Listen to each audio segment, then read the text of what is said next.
Right, good evening everybody. Last week we started IFRICs.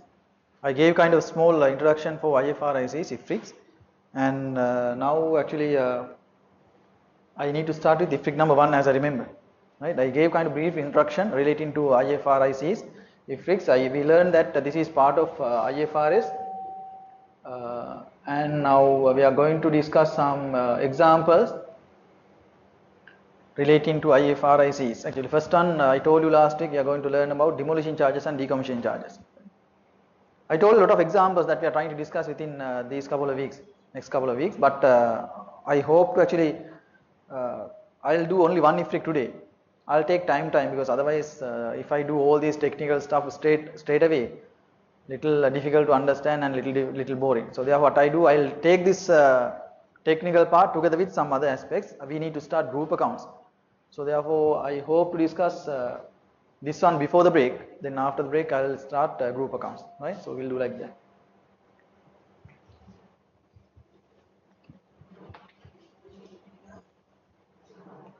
I hope you can remember this. I told you the task of the main purpose of IFRIC committee. Then I told you their role, and these are the IFRICs we had. Those things we discussed last week. We had to start from this point, right? IFRIC number 1, it's relating to changes in existing decommissioning, restoration and similar liabilities. So that's the first thing we need to discuss. So if you can remember, this is actually now, there are a lot of standards related to this. Look, IAS 1, IAS 8, IAS 16, 23, borrowing cost, then 36, impairment, 37, provision. So all standards related to this. Right? So then if you take this kind of more standards, actually there should be kind of relationship of all these to IFRIC number 1. We'll see what are the relationship of all these to IFRIC number 1. But the main thing is about property, plant and equipment. Right? PPE. We can remember in property, plant and equipment, can remember we learned something like this. What to do for decommissioning charges? Let's say now you are going to establish a machine. Slow. Right? Let's assume you bought a machine today for, let's say, 10 million. Right? 10 million. And you are expecting to use it for 5 years. 1, 2, 3, 4, 5 years. After 5th year, right? After 5th year, you are expecting to demolish or remove the asset from the location by spending, let's say, 1 million. Right? 2, 1. So then if you take this kind of story, so actually what is accounting treatment for this? Now anyway, 10 million you can recognize as initial cost of the asset, very clear, straightforward. What about this expected cost of 1 million that you are expecting to incur after 5th year? So we learn the principle. Take the present value of this. Take the present value of this 1 million and add it as what? Take the present value of 1 million and add it as part of initial cost. So that's what we learned already from IAS 16. So then how to account for this? How to account for this? Let's assume if you discount it at 10%, right? What will be the 10th year discounted factor?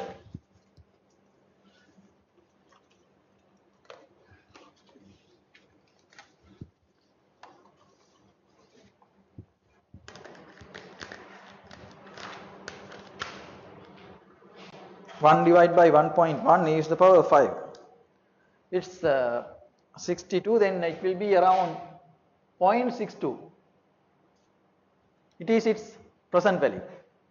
If you take the discounting factor at DF at 10%, assume so, right? 10%.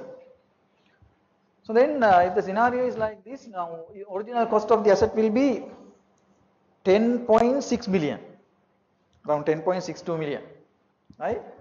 So how to account for this thing? Originally, asset account debit how much?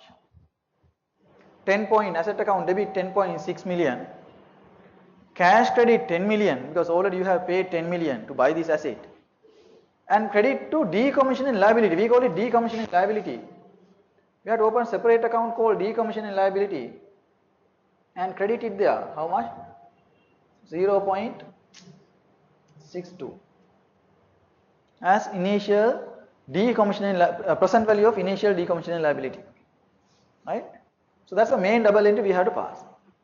Thereafter what we have to do, okay, this is not in the scope of IFRIC number 1, this is from IAS 16. Thereafter what we have to do at the end of each year for 5 years.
Just check now whether it is okay. Now it's okay, I think.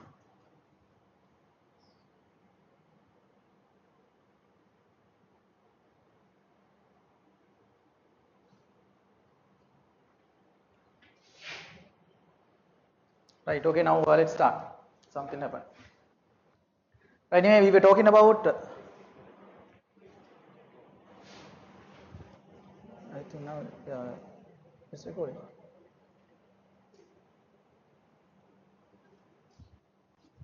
And now, the beginning, I told you, we spent 10 million cost to buy an asset. I'll repeat the story again. We spent 10 million money to buy an asset, and we are estimating that there is kind of demolition charges or decommissioning charges at the end of 5th year for 1 million. As theory says, we know present value of 1 million should be recognized as part of initial cost of the asset, and we have to allocate that into liability, right? So the initially 10.6 million asset account debit and credit to liability account 0.62 and credit to cash 10 million, right? So then at the end of each year, what I told you, we have to compound the same to match with the liability at the end of 5th year. So therefore first year interest will be 0.62 into 10%, it's 0.06, 0.06, right?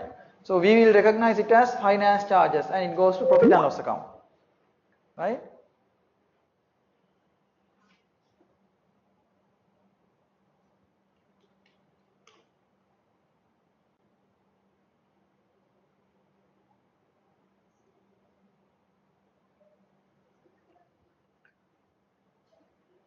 And likewise for all 5 years, now at the end of this year, the total liability will be 0.66, right? So then you brought forward the same for the next year, 0.66, right? So likewise at the end of each year, you have to compound it to the 5th year. Then at the 5th year, what you have? You will have a liability of how much?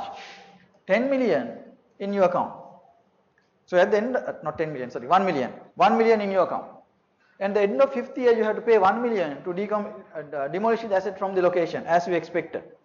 If so, at the end of the 5th year, you pay cash and here debit cash and here debit 1 million. Understood? So then this is a way of recording the double entry. First 5 years you have to charge something called finance cost to profit and loss account, and at the end of the 5th year you recognize this 1 million as cash payment to demolish the asset from the location. Now if it happens smoothly like the thing we expected over the 5 years, no worries, no problem. But now what we are trying to discuss in this IFRIC number 1,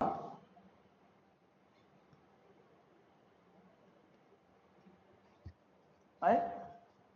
Actually in IFRIC number 1 we are talking about changes of decommissioning charges and other similar liabilities. Changes, it means let's say after year 2 you realize that you expected 1 million has been changed, right? Expected 1 million has been changed. You realize it only after 2nd year. So then what you have to do? So that's what we are trying to discuss from IFRIC number 1. So it's about changes in existing decommissioning and restoration. That means if there is any change happen for the existing decommissioning or restoration liability, what you have to do? How to account for this kind of scenario? What are the main reasons to have this kind of change? Just tell me. Let's say now at the beginning of the period we expected that we will have to spend 1 million at the end of 5th year. But after 2 years time you realize that no, it is not to 1 million. It has been increased or decreased. Let's say it has been increased to 1.2 million due to now inflation and all other. Sometimes you can say no, because of the technological advancements it is not 1 million. Now it has been reduced to let's say 0.6 million. So now, but already you have recognized something as finance cost to profit and loss account, also as depreciation. Now this 10.6 million should be depreciated over 5 years. So therefore actually you have already recognized something to profit and loss account. Last 2 years expenses not accurate or not correct. But at the end of 2nd year you realize that it has been changed. Now what to do? How to account for this kind of scenario? That's our main concern. Also look, what are the main reasons to have this kind of change? What are the main reasons? Actually our estimate can be changed. It is possible. It is kind of estimate, no? Then it can be changed. Anything else? Any other reason to have this kind of change? What kind of addition? Yeah, maybe sometime improvements for the existing asset.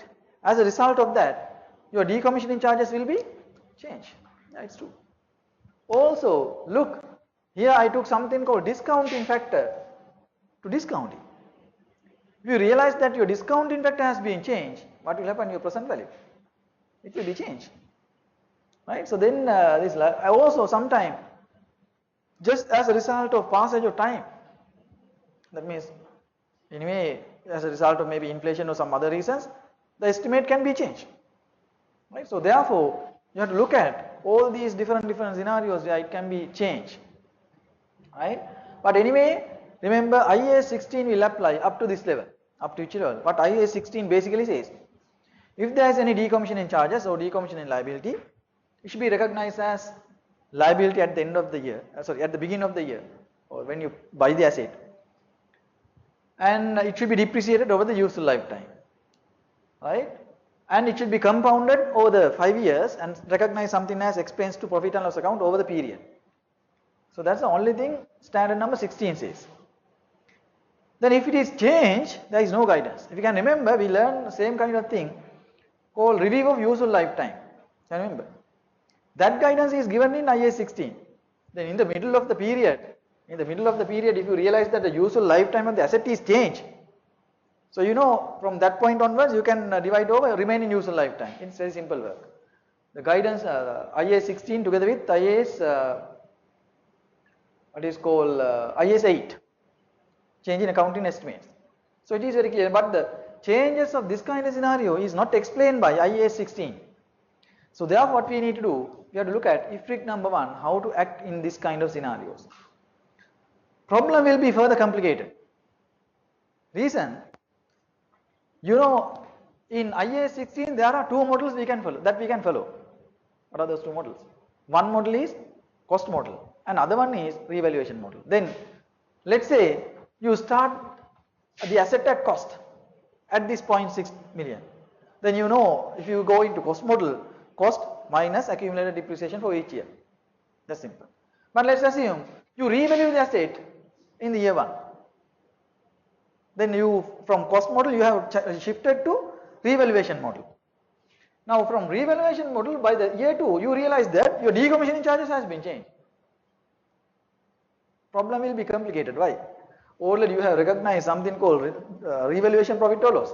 Now later when you see, your decommissioning liability has been changed.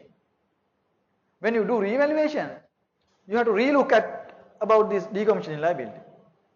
Then it has been incorporated into revaluation also. Suddenly, now later only you realize that no, it is also wrong then.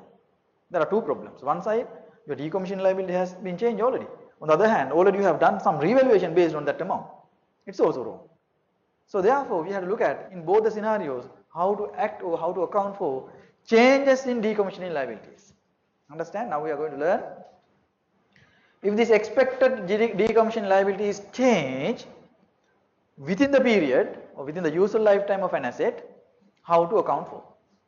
In which model? In cost model, how to act, as well as in revaluation model, how to act in this. So that's what we are going to discuss in if trick number 1. Understood? So these are some guidance given by IAS 16 still. Hope now you can understand the scope of IFRIC number 1. Scope is, we are going to talk about existing decommissioning liability. Changes of existing decommissioning liability. If it is changed, how to act in cost model as well as in revaluation model. Look, this interpretation provides guidance on how to account for the effect of changes in the measurement of existing. Currently we have it. Existing decommissioning or restoration and similar liabilities. Right? So let's go. I told you this thing.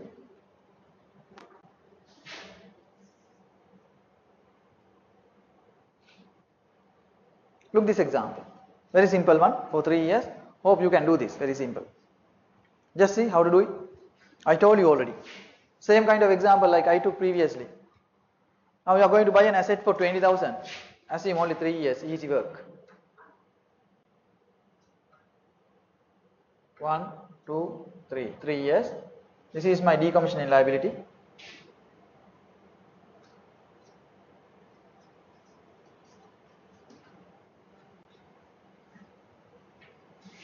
You spend, we'll do it in thousands. 20,000, simple amounts, then you can understand the principle. Decommissioning liability is 5,000 at the end of 5th year. Discount at 10%, then 5,000 into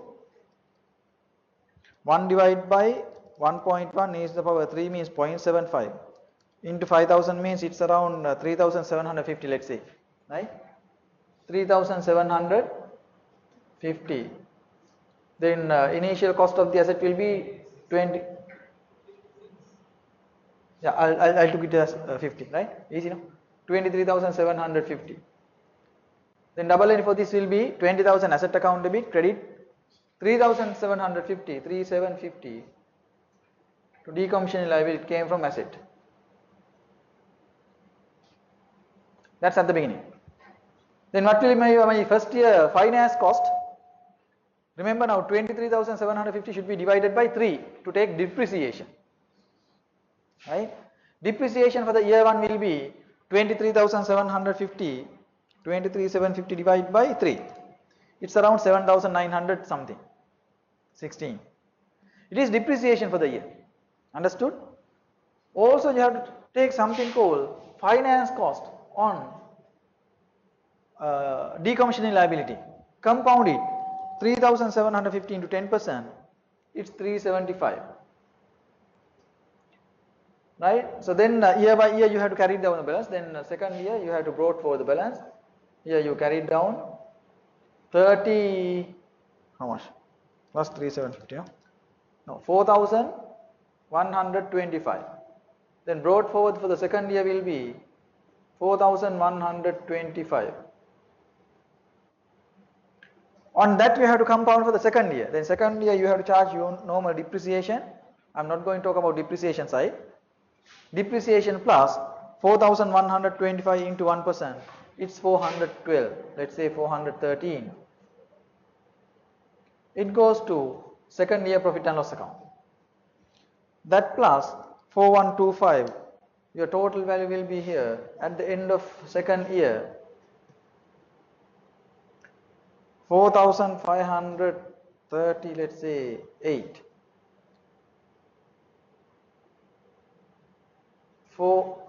Brought forward balance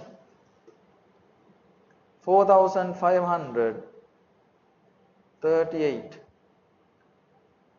Then compound the same by again 10%. It is 454. 454. It goes to profit and loss account. Then final balance at the end of this year will be how much? 4538 plus 454. It's 4992 because of decimal impact. It should be, because I took only 2 decimals now. So we take the correct value. The final balance should be how much? 5000 as expected. We paid by cash, right? So then we pay it by cash at the end of the third year. Got it? So very smoothly what we did finally. This 5000 we recognize over how many years? Over 3 years. So that's what we did. Estimated dismantling cost. Estimated dismantling cost, or we call it decommissioning charges, we recognize over first 3 years. So that's what we did. Understood? Okay, this is from IA 16, not from IFRIC number 1. Now from IFRIC number 1, what we are going to take? Look.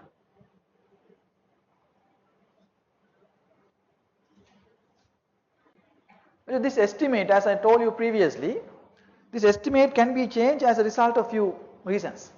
One, I told you, look here, A. Actually, now my expected cash flow can be changed because my estimate is wrong, original estimate. Then, because of this discounting factor changing,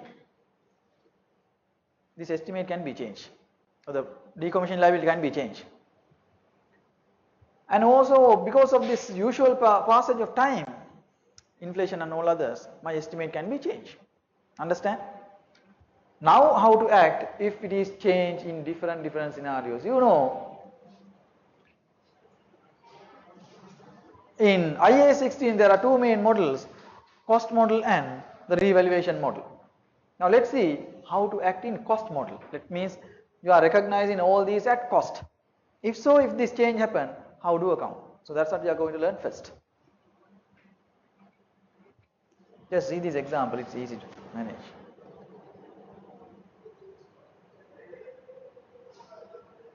Revaluation will take later. It's about theory, no? Let's start with the example. I can explain it very easily there. Right? An entity has a nuclear power plant and a related decommissioning liability on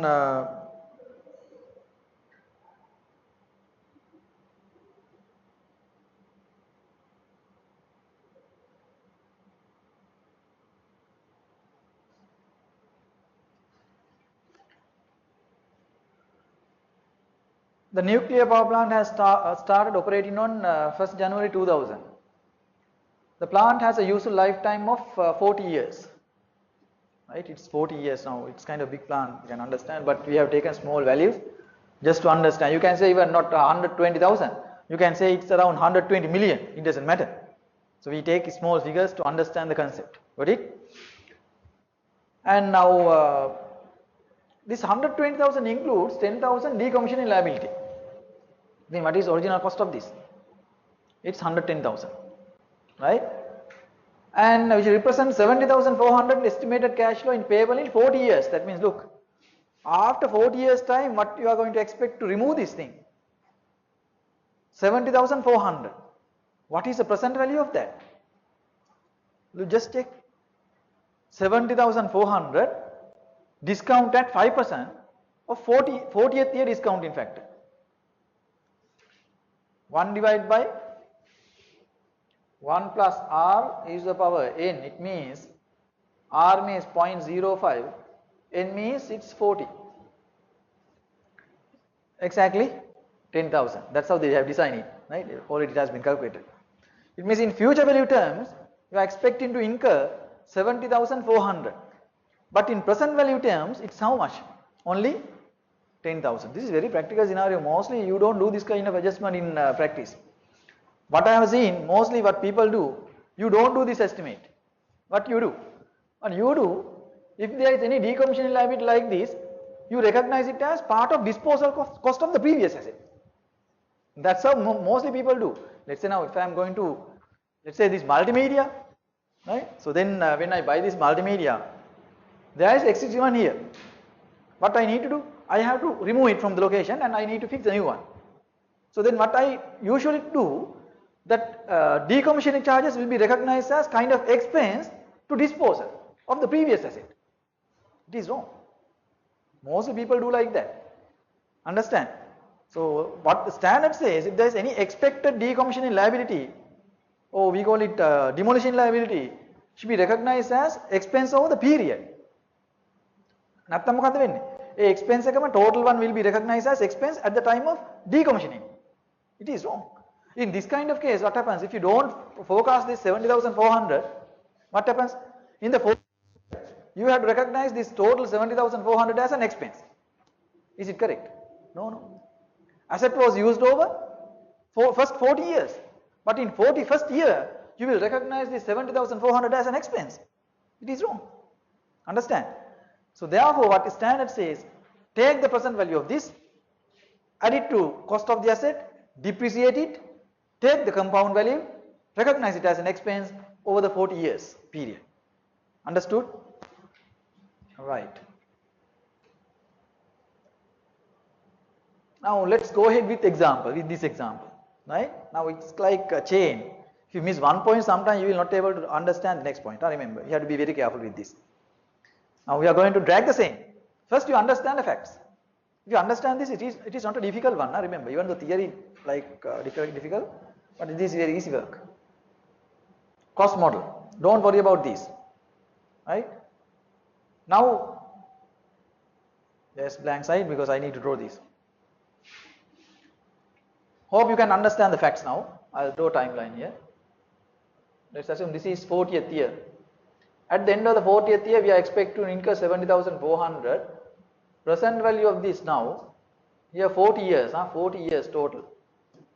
40 years period. I am not going to divide it because we don't have space. Present value of this will be 10. Then what is the cost of the asset? 110. That's a story. Now how to account for the year 1? Just take year 1. At the time of purchasing the asset account debit 110, not 110, 120.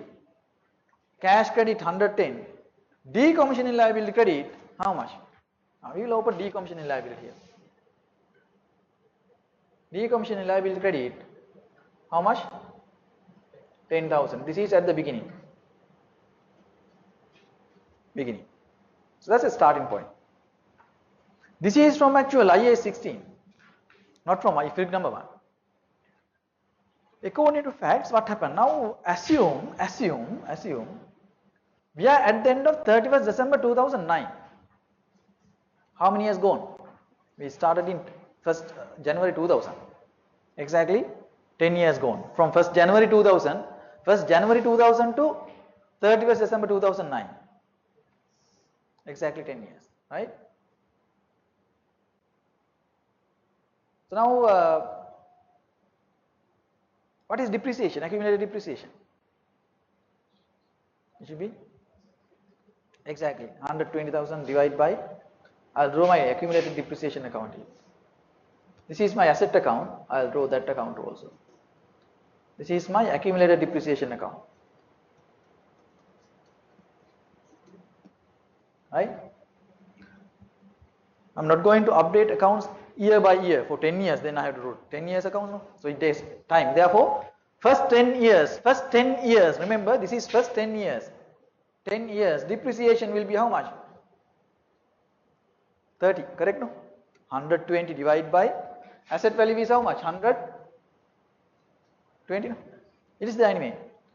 Then 120 asset account debit, cash credit 110, decommission liability 10. Within first 10 years, depreciation of this asset will be 30.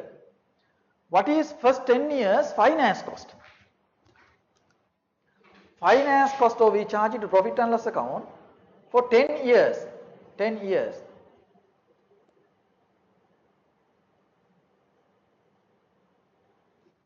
10 years, not first year, it is for 10 years. Now we are, assume now we are at the end of 31st December 2009, somewhere here. 10 years gone already in the timeline. It's 31st December 2009 means 10 years gone. Now what is finance cost for first 10 years? You can compound interest. How to calculate it? 1.1 is the power 10. Future value ne compound interest අදන්න. වැල්පොලි හැදුවේ අපි 7 වසරේදී අතන. 10 compound at not 1% කීයද අපි කිව්වේ it's 5% no 5%. 5% වලින් compound කරා 10,000. Yes. Right? How much is it?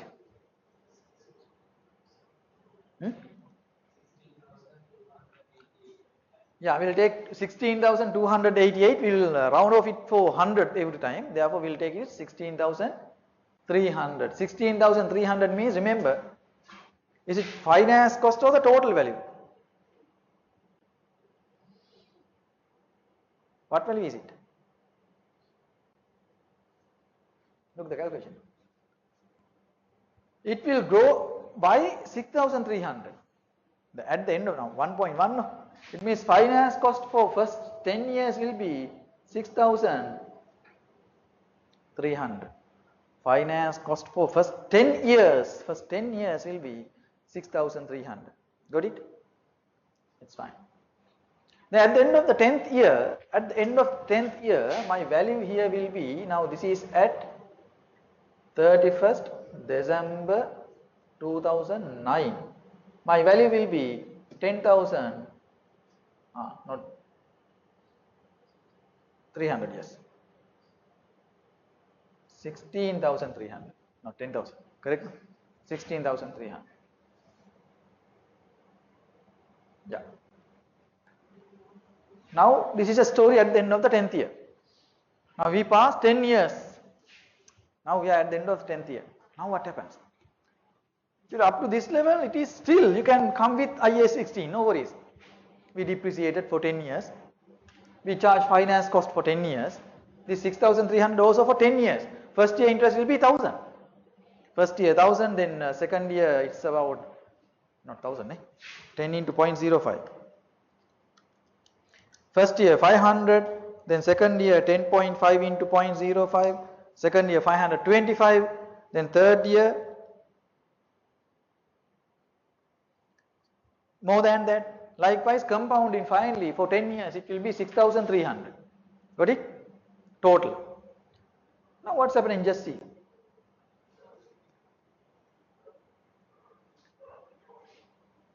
Now, we are in 31st December 2009. These are some calculations already we have done. This part already we have done. Right? However, entity estimate that as a result of technological advances, the net present value of the decommissioning liability has decreased by 8,000. It's true now. Even like, let's say, in a few years back, if you need to decommission a building, how many days it will take? Now what has happened? Within one bomb, or sometimes you can use what is called dynamite. Then 1 second you can decommission it. Very easy, no? Only thing you need to remove all these scraps from the location. Everything we call decommissioning charges. We need to demolish a building. Sometimes without damaging to any other buildings surrounding to that particular building, you can demolish it. Everything will be put it inside the building without having the other side even. There are technologies like that. Even if you need to demolish this building without damaging to other buildings around this, you can do it very easily. Within 2 minutes, you can work out on that. Using dynamites, and there are some bombs that is blasted, then everything coming inside, not the outside of the building.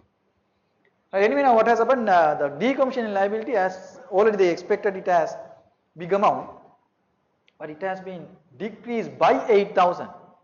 Now what is our expected one?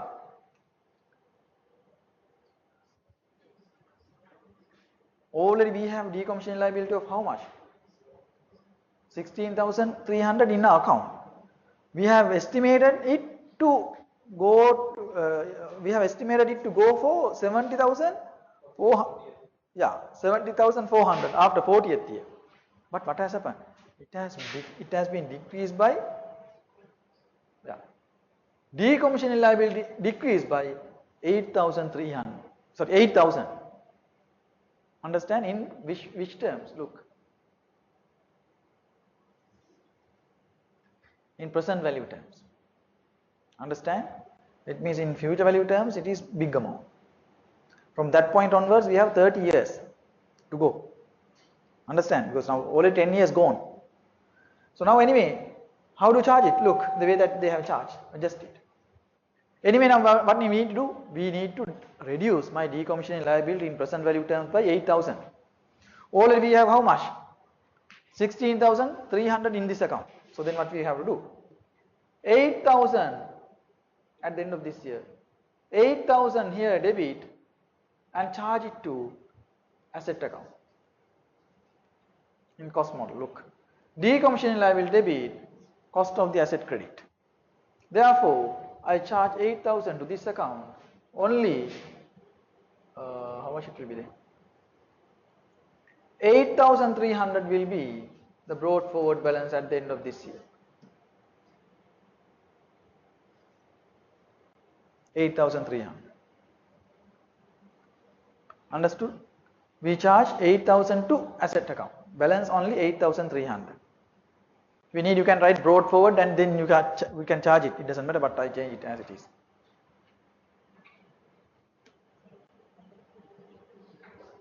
Understand? We'll go forward. What happens? Then following the adjustment, what is the carrying value of the asset? Now the question is, now we did so. What is depreciation for the next year? What is depreciation for the next year? 120 minus depreciation. Why? We have subtracted 8,000 also there.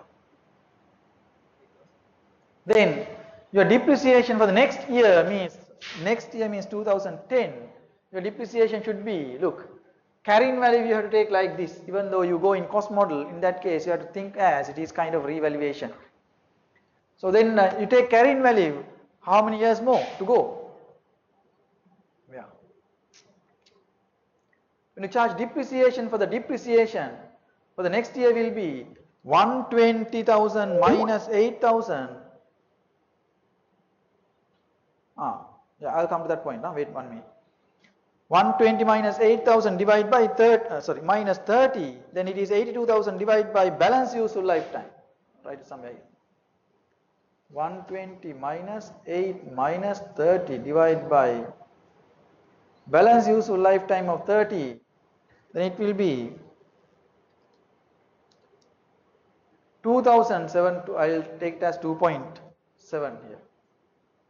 2.7 will be depreciation for the next year. 2,733 actually. Understood? There's a question, I'll come to that term. Yeah, look, depreciation expense for the next year should be 2,733. Then what is finance cost for the next year? It is also easy. Now here already we have recognized. Next year finance cost should be calculated on this 8,300. 8,300 .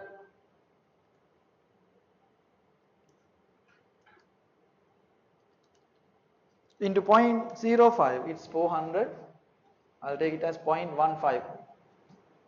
It goes to profit and loss account of the 11th year.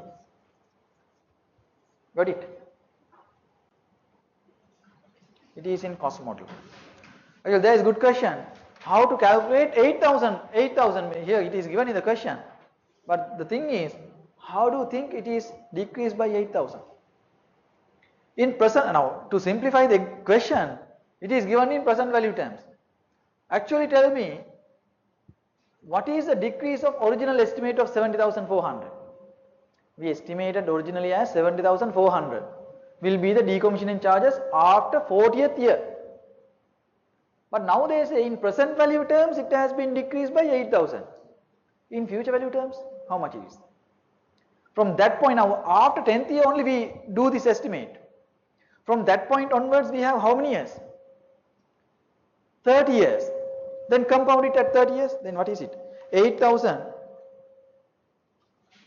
Piyasena thahane mara questions tama. 8,000 into 1.05 is the power 30. Okay then. 8,000 into 1.05 is the power 30. Kiyanne 34,575. Now what they have done, actually that part is not given in the question to simplify it.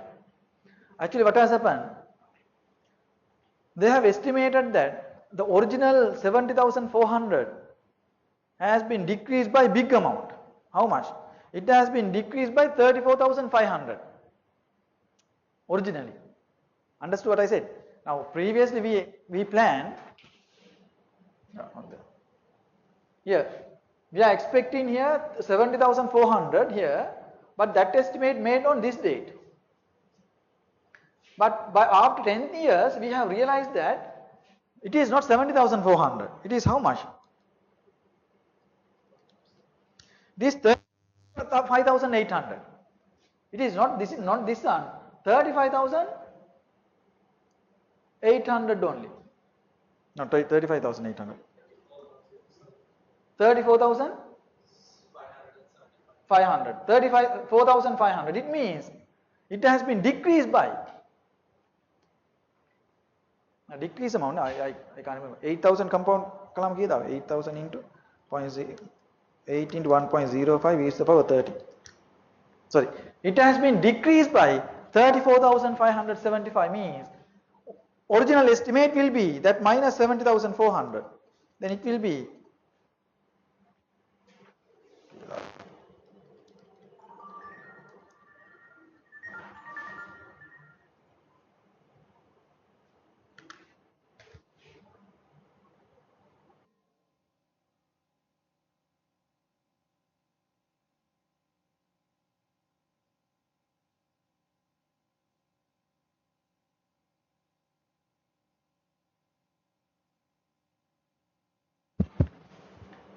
then 70,400 minus 34,500 means it has been estimated as 35,900 around that one.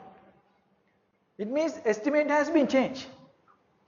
At the end of the 10th year we have realized that my decommissioning liability will be only 35,900 something. It means it has been decreased by 34,500. Understand? Actually present value is given.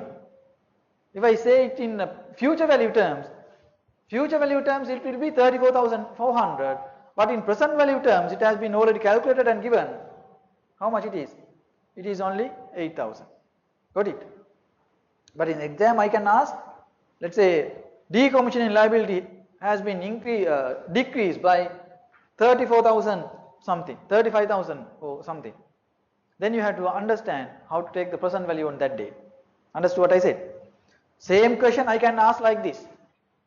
Decommissioning liability at the end of the 10th year, the company has estimated that decommissioning liability in future value terms, not present value terms, here present value terms, future value terms has been decreased by 34,500. It means you should understand that in present value terms how much is it, because we have to take every time present value. When you take the present value you have to take only for the remaining useful lifetime, then it is only 30 years. Got it? Right, let's go ahead. Now what has happened? Up to this part actually we have done. Understood? Piyasena, I think hope you got the answer for the question. Right. What about next? Can you understand our cost model? This is simple. But only thing you have to understand with the timeline, it is easy. Otherwise quite complicated. Now what is next year finance cost? Now you can go ahead as it is, no worry. Next year finance cost will be how much? This 8,300 plus 415 into 5%. You can go ahead like that. Here depreciation will be again 120. Next year depreciation how much? 120 minus 8 minus this thing divided by, yes, not 30, 29. Remaining useful lifetime after another 1 year. Right? Right.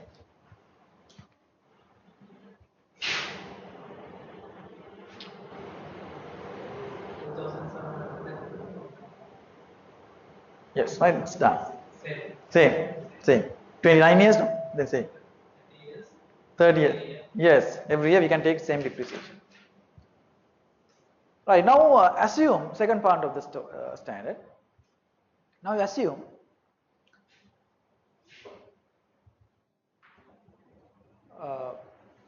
asset is recognized at revaluation model. But you know, according to LGS 16, you are not allowed to recognize your assets initially at revaluation model. Initially, you have to start with cost model. It is compulsory requirement. Understand? Initially, you have to start with cost model. Later only you can go into revaluation model. But remember, on the other hand, if you move into revaluation model, you are not allowed to come back to cost model. So that policy is also there. Now, what happens here? The entity adopts revaluation model in IAS 16, whereby the plant is revalued with sufficient regulatory that the carrying amount does not differ materially from fair value. Yes, we need to check it. Therefore, we do revaluation. Now, go ahead with the facts. Then what it says. When you do revaluation, actually there are two methods to do the revaluation. One we call gross revaluation and the other one is gross valuation and the net valuation. Very simply like this, let's say. If I need to revalue this multimedia today, what I can say? Right, multimedia value is, let's say, 50,000. But I know the useful lifetime, balance useful lifetime of this multimedia is 5 years. At the end of the 5th year, I know I have to spend another 2,000 to remove this from this location. I have to remove it from this location. No, already we have fixed it. So it means to relocate this thing, I have to spend another 2,000 additionally after 5th year. Then what is my real value of this multimedia? Originally multimedia has a value of 50,000. But at the end of 5th year, I know I have to spend another 2,000. What is net value of this then? 48,000. Why? There is decommissioning liability of 2,000. Understand? So then we call it net valuation. It means they are charging or they have included, don't confuse this, mostly people confuse on this gross valuation and net valuation. Yeah, net valuation means the valuer has deducted some allowance for decommissioning charges from the original estimated value of the asset. That means value minus decommissioning charges. It is net valuation. Gross valuation means valuer does not deduct any allowance or any charge for decommissioning liability. Understood? So very simply, let's say now this thing we can understand. Now assume with that concept, you just take that concept in your mind and go ahead. Assume that a market-based discounted cash flow valuation is 115,000 is obtained at 31st December 2002 means after how many years? Now different model, huh? Same facts, different model. Now we started in 2000 beginning, right? Now we are in 2002 December, then 1, 2 to N means how many years gone? 2002 December means 3 years gone, because we started at the beginning of year 2000. We started at the beginning of year 2000, but we now assume we went over these 3 years on cost model, and now we are at the end of the third year. So then the value is 115,000. But remember, it includes an allowance of 11,600 for decommissioning liability.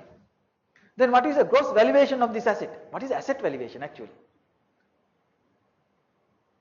115 is given on net basis. Right? After deducting 11,600, they say the value of this, whatever the asset is, the plant is 115,000. What is the original value without decommissioning liability? It is 126,600. Got it?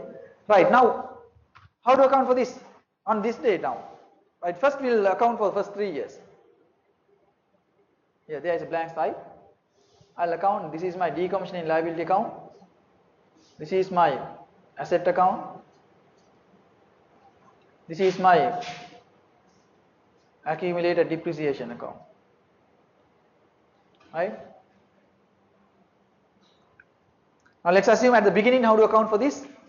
We bought an asset for 110 and decommissioning liability 10, and here debit 10. It will be now 120.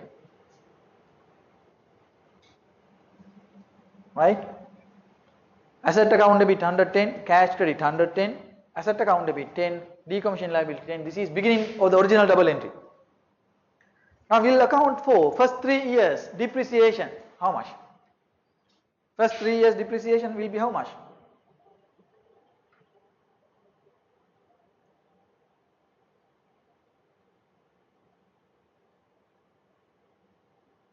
How much is it? 120 divided by 40 into 3. 120 divided by 40 into 3. It will be 9,000 at the end of the year 3 depreciation.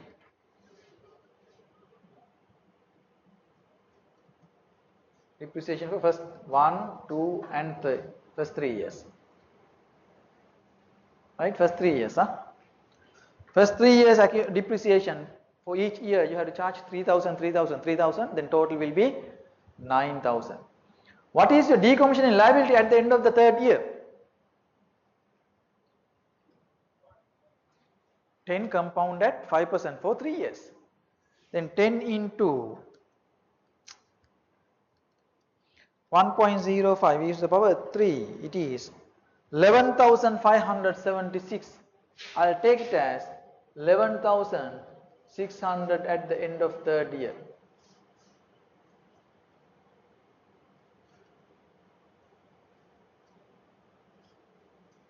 It means 1,600 will be your finance cost for first, second and third year,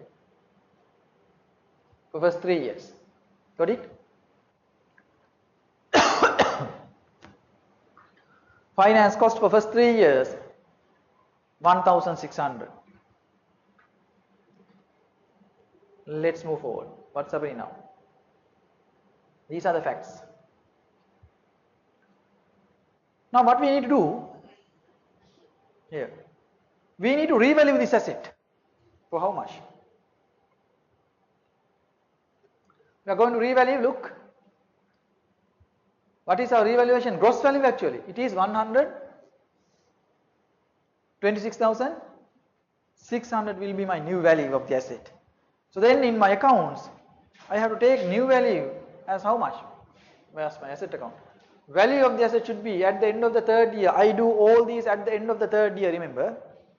At the end of the third year it should be 126.6. Also we need to charge depreciation into this side, can you remember? What is my revaluation gain or loss now? 120 minus 126.6 minus 9. This is 15,600. What is it?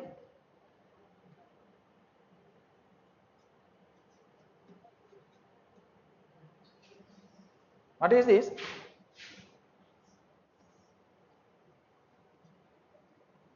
We call it revaluation reserve.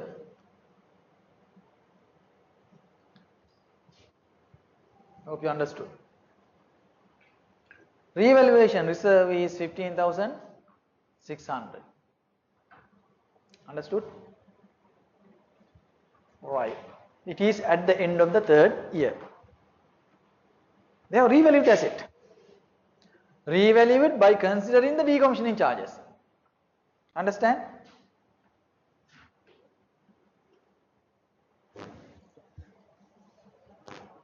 Understood?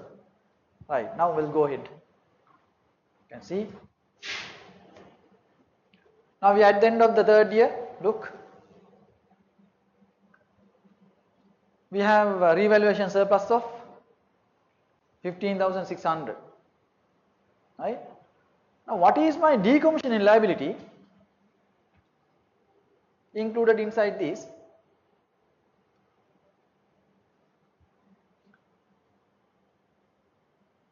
What is my decommissioning liability inside this? Already we have calculated it is 15,600. Yes, no?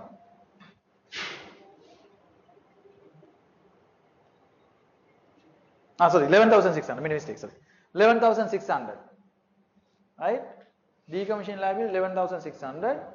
You see here, even in my decommissioning liability account, I have the same. That's what they have subtracted. No issue. No? Yes, correct. That means there is no change of decommissioning liability up to now. In third year, what we did, only thing, we revalue the asset. Now you can understand with decommissioning liability how to revalue the asset. No issue.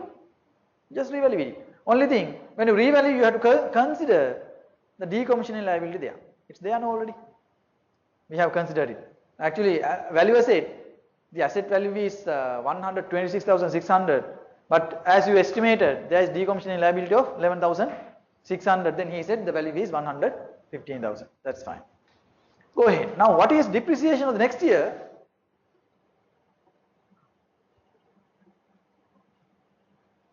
Next year,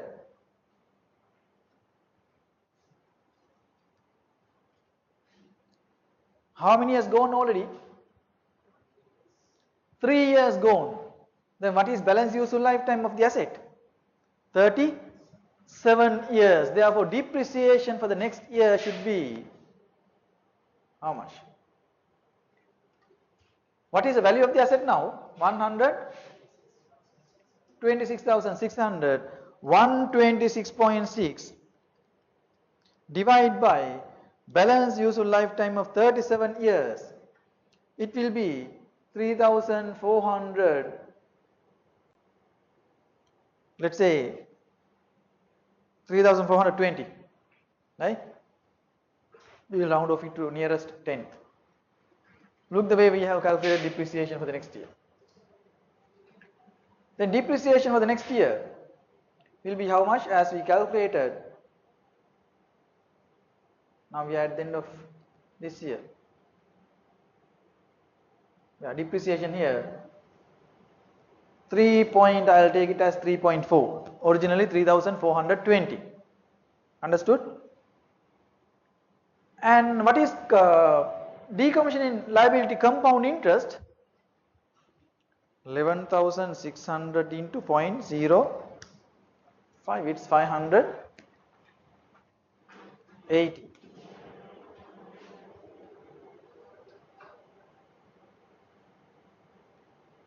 580, let's take it as 600 to round off it to match with the answer. Right? 580 we take as, actually it should be 580. 580 we will take as 600. Understood? Right. Now what is decommissioning liability for the next year will be, just see, it is, I'll take it as 600, originally it should be 580, but I take it as 600. At the end of that year, then total decommissioning liability will be how much? 12,200. Now what we did? After 3 years, we revalued the asset, depreciated for 1 year, charged finance cost for another year. Now how many years already gone? 4 years gone. 4 years gone. Right. Now what happens? Just see what happens thereafter. You have to understand the scenario, like otherwise if you miss one point, you will not be able to get the next one. Now what's happening? Look the fact here. Up to this level it is clear now. In fourth year, your depreciation will be, it's very clear. Already 3 years gone, out of 40, 3 years gone, balance useful lifetime 37 years.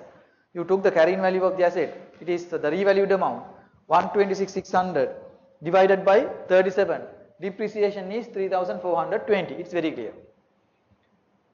Then compound interest for next year, actually it has been grown to 12,200. How it happens? 11,600 into 0.05, 5%, it is 580, we took it as 600. Then 11,600 plus 600 will be 12,200. Understood? Right. However, what happened? On that date means now 4 years already gone. Understood? At the end of the fourth year, this happens. At the end of the fourth year, what we do? We recheck or we review our expected decommissioning or dismantling charges. Understand? Now we are at the end of fourth year. Sorry, at the end of third year means beginning of fourth year. Got it? Accordingly, what they have realized, look, that liability has been decreased by how much? Again, the present value terms. In present value terms, it has been decreased by how much? 5,000. Tell me how much it will be in future value terms? What is the real decrease of the estimate in future value terms? 5,000 into 1.05 e to the power, how many years more? 36 years. 36 years, because now we went through 3 years first, revalued, and again we passed another 1 year. Then already we have passed 4 years, balance useful lifetime 36, therefore you have to take the power of 36. In present value terms you can, so in future value terms this decrease will be equal to, in future value terms this decrease will be equal to 28,000, exactly 29,000. Sorry, yeah, you can say 29,000. In future value terms it will be 29,000. 28,959 actually. I took it as 29,000, 28,959 I took as 29,000. Got it? Original it is, I write the original one, 28,959 in present value, future value terms. Or if examiner is, he can say, however, on that date, the entity estimate that as a result of technical advancements, the future value of the decommissioning liability has been decreased by 28,959 means in present value terms how much? 5,000. Got it? Now you should have good understanding about present value, future value. Otherwise, it's a little complicated. Actually, we have done it several times. This present value, future value story in accounting, right? Accordingly, the entity adjusts the decommissioning liability from, it has been decreased now. Now my decommissioning liability is how much in my account? You can see in my account my decommissioning liability is, you can see it's 12,200. Got it? I have to decrease it by how much? 5,000 in present value terms. Understand? If examiner give it in future value terms, because decommissioning liability is in which terms? Present value terms. Therefore, we need to take into present value terms. End of the third year. No. We passed 3 years. 1, 2, 3 gone. Yes, end of the fourth year. Yes, it's true. End of the fourth year. Yes. Now, first 3 years here gone. This is the fourth year. Yes, 4 years gone. Yes, it's true. That's why we took 36 now. Yes, correct. Right? 36 years. I said no, 36 years, no? Yes, correct. Right. So now this should be decreased by 5,000. Here debit 5,000. 5,000, here 5,000. And where do you credit 5,000?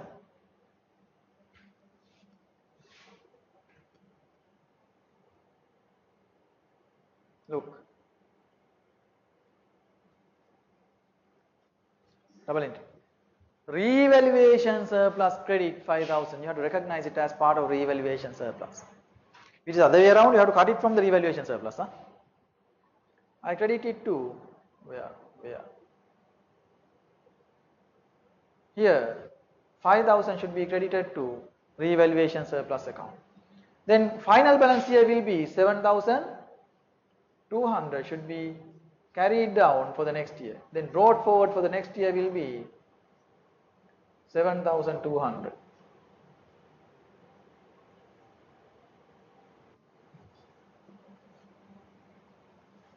Got it?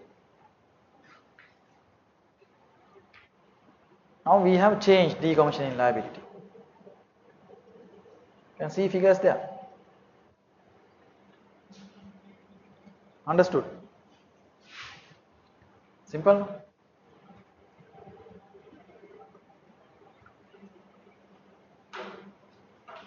Suppose, again we are going back to the year. But if it happen like this, what you have to do? Suppose now entity decides that the full valuation of the asset is needed at 31st December 23. 31st December 2003 means now at the end of which year? 2000, 2001, 2002, 2003 means 4 years. At the end of the 4 years, suppose means another alternative method. Previously we assume how much was the revaluation? Revaluation done at the end of which year? 3rd year. Now we are going to do the revaluation at the end of 4th year. Understand? Now we check our what is called, we call it decommissioning liability. It has been decreased by 5,000. You really look this my account, it has only 7,200 as decommissioning liability at the end of the year 4. Understand? This is actually year 4. This is year 4.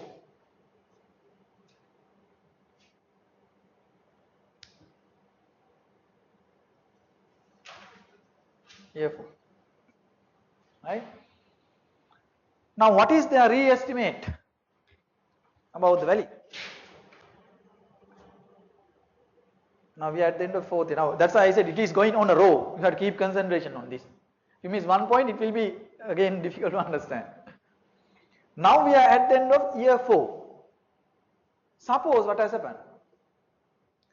They have revalued. If it is revaluation model, what happens at the end of each year? You have to recheck it. You have to revalue it. Now they have revalued the asset and they have realized that 107,000 which is net of allowance of 7,200 for the reduced decommissioning liability. If so, what they have done? They say now the net value is 17, but already they have subtracted 7,200. We have decommissioning liability balance there. It has been subtracted in the valuation. Therefore, you know the gross valuation will be how much? 114,200, sum of that too. Understood?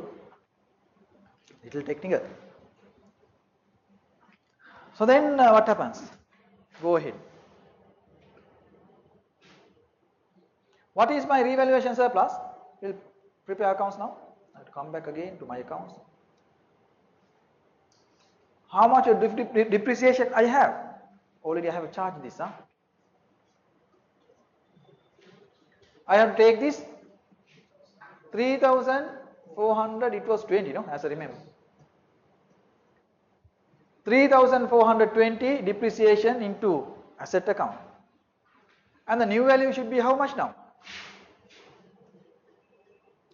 114,200 will be my new value. Accordingly,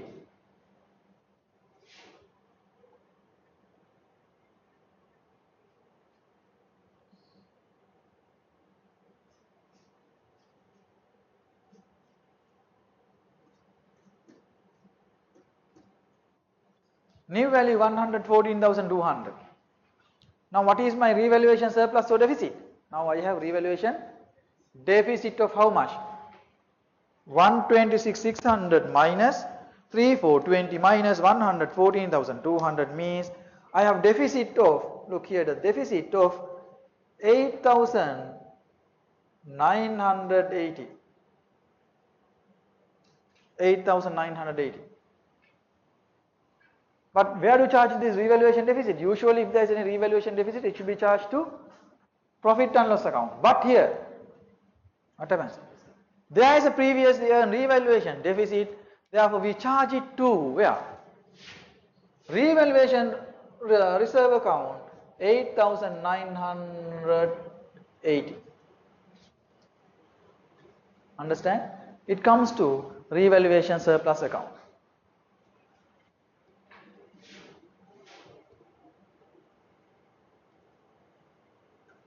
Look. Yeah. That one we have charged to revaluation surplus account, debit, asset account, credit. That's how we recorded. Accumulated depreciation already we have transferred. It was done. Right? And that's the story there. Final balances are there. Right? Same thing I have calculated.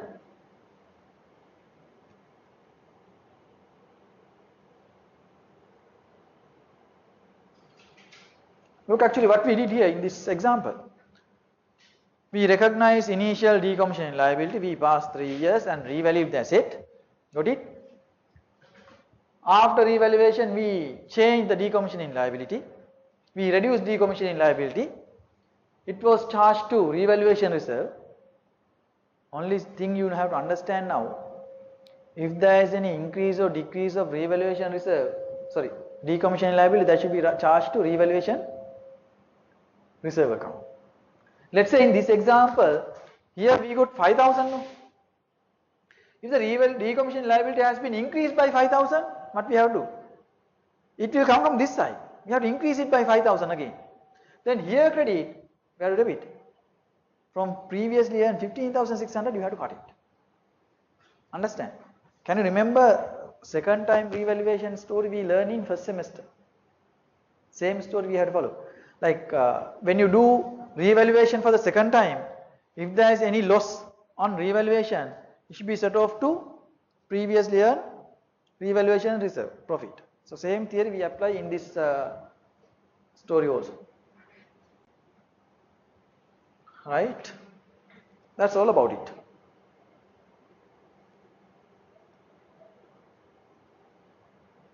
Decommissioning liability, we charge revaluation surplus. If there is any increase or decrease of decommissioning liability also, what you have to do? You understand it. If there is any decrease of decommissioning liability, you have to recognize as revaluation reserve. If there is any increased decommissioning liability, subsequently, what happens? It should be cut off from the revaluation reserve previously earned, if there is any. If there is no revaluation reserve previously earned, what you have to do? Charge to profit and loss account. Got it? So it's like this. Here,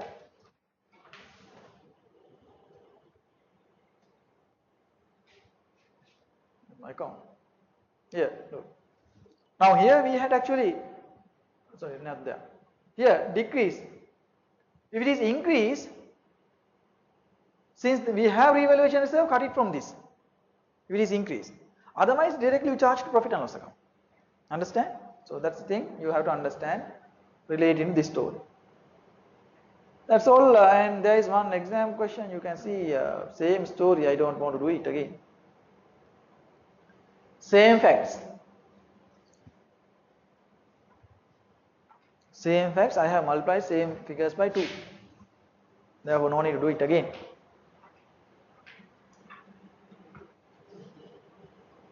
These are the questions.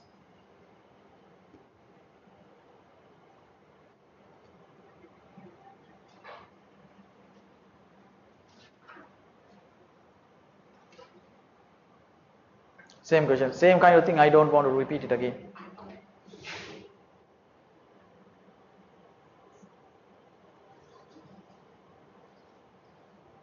Same question. Right, then that's all about decommissioning liability story. That means how to account for change in decommissioning liability. Is it difficult? Too much technical? As summary, what you can remember, These are kind of calculations now. I didn't explain the theory. I took all theories with the calculation. What we have to remember finally, if there is any change in decommissioning liability, first you have to understand, you have to recognize decommissioning liability as part of cost of the initial asset. Decommissioning liability should be compounded at the end of each year, right? What we have to understand finally, if the company is running with cost model, the change in decommissioning liability should be written off to where? Asset account, very simply, right? But if you go in revaluation model, if there is any change in decommissioning liability, it should be recognized into revaluation reserve if you have any balance in the revaluation reserve. Understand? Otherwise, you charge it to profit and loss account. Understand what I said? In cost model, anyway, the decommissioning liability change should be adjusted to the asset account. Got it? In revaluation model, change of decommissioning liability should be adjusted to where? Into revaluation reserve if any balance is there. Otherwise, you charge it to profit and loss account. So that's the theory. So that's what we learned finally. If I say only that point, you can't understand. So then we had to do a question. Understand? So now you should be able to understand what we have to do in this. And actually, I did two aspects. One, change in story. Other one, how to recognize original decommissioning liability in accounts. Can you remember first example we did?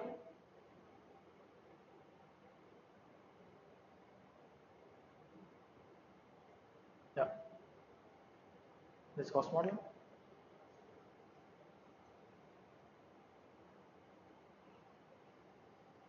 Nisa? How to recognize decommissioning liability? This is also important part. But this is not from strict number 1. Enough for this. Any clarification you need further related with strict number 1? Actually, this is little too much technical. There are too much technical, two standards. This one and strict number 13, customer loyalty program. Those two, too technical with calculations and all others. But others, not that much. Others little easy compared to this. Out of the standard IFRIC that we do, there are some others. We are not going to do all. I hope it is enough for this thing, and you need to have break 5 minutes. We'll have break 5 minutes, and after this I am planning to start group accounts. I don't want to discuss all about groups, but we'll see some basic concepts in group accounts, like how to recognize goodwill in business combination, what is profit on bargaining purchase, how to act in associate companies, how to cancel intercompany trading, how to take fair value adjustments, that kind of stories. I do only basic adjustments. I am sure I will not be able to do very big questions on consolidation because of the system actually. In this system it's quite difficult now. Look, we can't write figures as we need. So therefore I don't do big questions, but I will explain some important aspects in consolidation. Right? Let's have a break and come back by 15 minutes.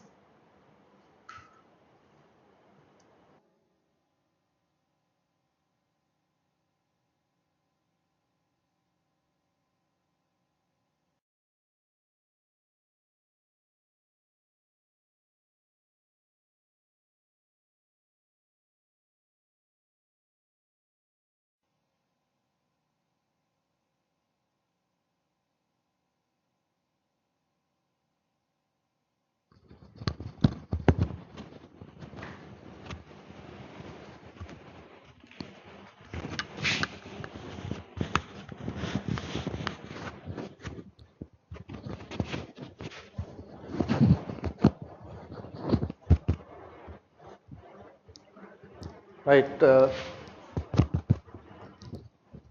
Let's start another part of the syllabus. It's about group financial statements.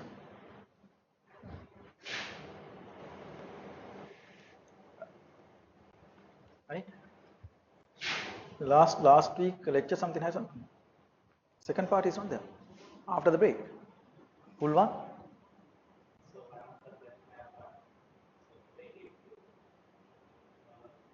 Then you give it to Chiran, na? then he will upload it. He has recorded it. Right. I think something happened now because of this network issue. Maybe the reason. But anyway, I accepted that.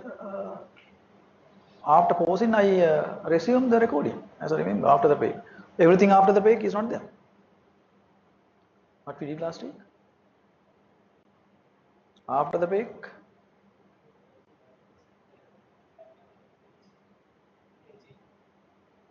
Hedging partner. Okay, we'll see.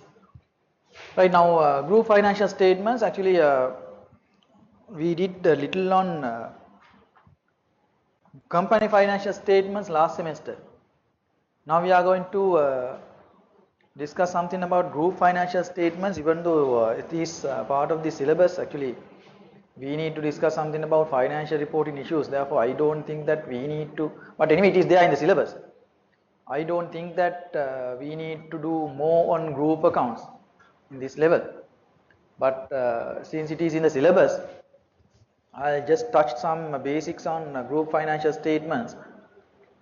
I'm not sure whether I will be able to discuss everything about group financial statements. At least we'll see something about statement of financial position. Right. Can you remember individual financial statements? No? Oh, little. Last semester we learned how to prepare a statement of owner's equity or individual entities. I'm not sure the we did statement of cash flows. Those kind of things we did. Now we are going to learn something about group financial statements. You know, there are two. Let's see this kind of scenario.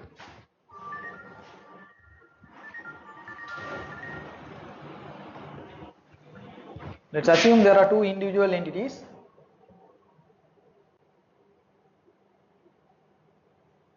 Called entity A and entity B. Let's say parent and subsidiary. There are two entities. Right?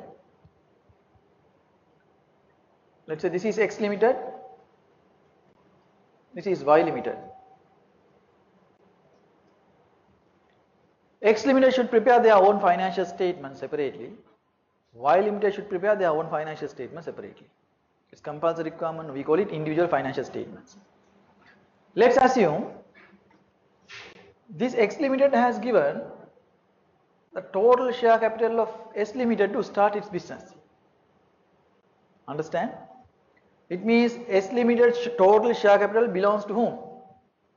Sorry, Y limited's total share capital belongs to X limited. Therefore, we call X is parent and Y is subsidiary. Hope anybody can understand in this level what is parent-subsidiary relationship, right? But what we are trying to do in group accounts, in this scenario, P will prepare their own financial statements. X limited will prepare their own financial statement as parent. Y limited will prepare their own financial statement. In addition to that, parent, X limited as parent should prepare, what is it? Group financial statement having both together. Now we are going to prepare this part. Not individual financial statements. Individual financial statements will be given. Having those individual financial statements together, we need to prepare group financial statements. Understood? I'll do some questions together with some adjustments. So actually I don't want to do more on group accounts. This is our 6th week, no? 6th week, no? So therefore actually I'll take at least maximum of 2 weeks or 3 weeks. Today half, no? I'll take at least another 2 weeks to discuss everything on group accounts. I don't think that we need to spend more time on groups, so we'll do only basic group structures.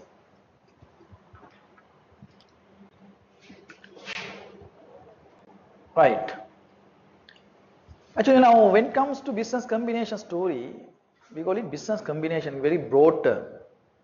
Right? Actually if you look at the market, everywhere now business combinations are happening due to different reasons. I have noticed here, look, it is kind of strategic tool which is used by companies to beat sometime competition in the market. Let's say very simply. And also sometimes they try to get the synergy benefit. So it's there, right? Or if they need to diversify their business, So then they need to acquire another business. Right? So very simple now. Recent example, Mobitel purchase, Mobitel SLT, it's another story. Mobitel purchase the e-channeling recently. Right? Now still e-channeling is in there. A total share, the business was purchased by the Mobitel, actually it is under SLT. Right? So then most of the companies actually now it's quite difficult to run alone. Therefore, at least they will have joint arrangements. Right? Joint arrangements. Sometimes they will run together, like if you can remember few years back, what is called SLT separately, Mobitel separately. Now they are joined. They have joined, then they can earn synergy benefit. They have big market. Now even look, Singer and Mobitel also have kind of agreement. Why now? That's why Mobitel is operating their whole office in Singer Mega. They have kind of joint arrangement, right? So anyway, those are two different entities running in the market. So therefore, we can see in the market, most of the companies are trying to go together, not alone, individually. So that's why even now we also even education market, what happens everywhere? Look, everywhere what's happening in education market? Everybody is joined with others. Nobody will run alone except these government or the state universities. All other even private universities, what they do? They are having kind of joint agreements or arrangements. Now, if you look private institute, what they do? They offer their degree programs affiliated to some other universities. In our local institutes, there are local institutes. What they do? They offer degree programs affiliating to some other world recognized universities. More universities. There are businesses like that. It means again, it's kind of mergers, acquisitions, something like that. But in business combinations, there are some other terms that we can draw your attention. There is one thing called amalgamation and another thing called absorption, and sometimes we call it consolidation of companies. With this picture you can understand what is amalgamation very easily. These are kind of little old stories in the market, but I have taken the same to understand it. There is entity called A and B. They have amalgamate, means they join together and they form one business called AB or new business, new name. Thereafter no more individual entities are appearing in the market. They will have new business. We call it amalgamation. Look, good example, we had NDB and Aviva Insurance. They had joined together and started something called Aviva NDB. Few years back, many years back. What is absorption? One entity will absorb another, not plus. One entity will absorb another. Then look, A absorb B. After that, there is nothing called B in the market. B disappeared from the market. Then what is that? AIA, good example. Why? AIA purchase what? Aviva NDB insurance. Then nothing called Aviva NDB in the market. We have only AIA. Understand? American Insurance Association, no? That's right, AIA. Then if you take another example, like if you can remember, Celltel, old one. It was purchased by Etisalat.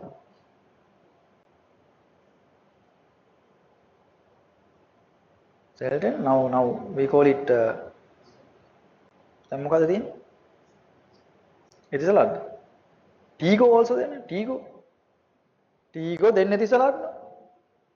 Previous it was Tigo something, then it's again Etisalat, no? Yes, right? So it means absorption, business purchases. But consolidation is little different. Entities are running alone, but shares are purchased by another. That ownership will be transferred. Only the ownership will be transferred from one to another. But entities are running separately, no harm at all. Their employees are there as it is, their business strategies are there as it is, no change at all, but the share purchase will be changed. As a result of that, the controllability and the ownership will be changed. Good example there, actually now Shell Gas, I am not sure whether it is now, what is the percentage, SLIC purchased shell gas and it was named as now litro. Now it's not 51% actually total now, right? Fully purchased and it is now litro gas. So it belongs to Sri Lanka Insurance Corporation, right? So this kind of investments we call business consolidation or business combination. So we are going to talk about this, not those, right? So now we'll see. We call it accounting for investments. Usually if one entity purchases less than 20% stakeholding of another entity, we call it simple investment. The simple investment should be accounted like financial instruments. Understand? If the investment is greater than 20 and less than 50%, but there is no significant control in this case, right? Look, investor has significant influence over the entity unless it can be clearly demonstrated that it is not the case. Sometimes it will be there. But the investment is like this, we call it an associate. We'll learn it later detail. Also, if the investment is, the share purchase transaction is more than 50%, we call it a subsidiary. But remember, important point, even though with less than 50%, there may be a subsidiary. Why? What's the point we need to consider? Not the actually, we should not limit to this percentage of acquisition. We have to think about the controlling mechanism. Let's say even though sometimes you purchase only 45 shares of another entity, 45% of shares of another entity, if you can appoint majority of the board of directors from the other company through your personal and indirect contacts, then you can acquire the control of the entity. So therefore it will become a subsidiary. Understand? So you have to think on that. There may be several locations where we can see even it is less than, we have to recognize it as subsidiary because significant control is there. Then there is another one called investment in joint ventures. It means there is kind of an agreement to control an entity jointly, right? So that kind of story we call joint venture, just to learn the names, but we can discuss it later. What we are trying to discuss now is about investment in subsidiaries. It means one entity will acquire more than 50% of share capital of another. In the general form, we assume it as kind of subsidiary in statistical mean. Look here. If there is any subsidiary parent relationship, you can understand who is parent, who is subsidiary. Or if the subsidiary acquire another entity, we call it sub-subsidiary. Look, it is sub-subsidiary. So with that picture, you can easily understand what is a parent, what is a subsidiary, acquiree, acquirer, you can say, and sub-subsidiary. Then whole picture we call, what's it? Group. Understand?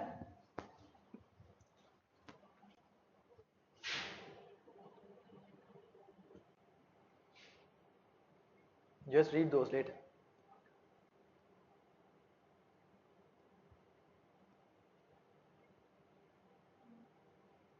I'll come to these theories later, but I need to show you something. There may be two methods of acquisition. There may be direct acquisition, there may be indirect acquisition. In first picture, first box you can see direct acquisition 60%, it's very straightforward. Second layer you can see parent A entity purchase B, but B purchase C. Then indirectly what happens? C will become a subsidiary of A. Understand? So we call it indirectly acquisition. Here same, indirect plus direct. Indirectly B has taken 80% of this, but directly also A has taken some part of share capital in C. So we call it direct plus indirect. Right, now we are going to learn how to prepare group financial statement. This is very simple thing actually if you understand the basic concept in group accounts. Without having basics, even though you try, quite difficult to understand group. That's why mostly people reluctant to touch this area. People assume now this is little complicated. We see what are the basic concepts. I am not going to teach the more detailed things, but you just see what are the basic concepts behind this group accounts, right? I'll come to these points later, right? When I do questions, that's why I just skip and come. Otherwise, even though I just say all these theories, you can't understand, no point. I need to take a sum. With that sum, I'll come back to these old theories and show you. Otherwise, no point of doing all these without having any calculation or something, because you will also feel sometime quite bored in the work. Just see this. I told you what is group. There are two separate entities. I think in your one answer is not there, is it? In the LMS one answers are not there, I think. But in this one you have answers. There are two separate entities. One entity will invest in another entity, right? And having both together, the parent is responsible to prepare another set of financial statement called, what is it? Group financial statement. Understand? So now look, entity A is there, entity B is there. Having those two together, what we need to prepare? We need to prepare a group financial statement. Who is the responsible party to prepare group financial statements? It is the responsibility of parent. Understand? Parent prepare group financial statement in addition to their individual financial statements. Now look, this question, small, very small one, very basic level one, nothing there. But we are going to learn the first principle inside group accounts. Maybe the first new account we are going to touch. We can remember, sorry, before that I'll do this thing, I'll come to that point. Now look, entity A has property, plant and equipment of 60,000 and B has 20,000. If it is a group, what is total assets in the group? A has 80, so A has 60, B has 20. For the group, like group picture, every time you have to remember like father, mother and family, something like.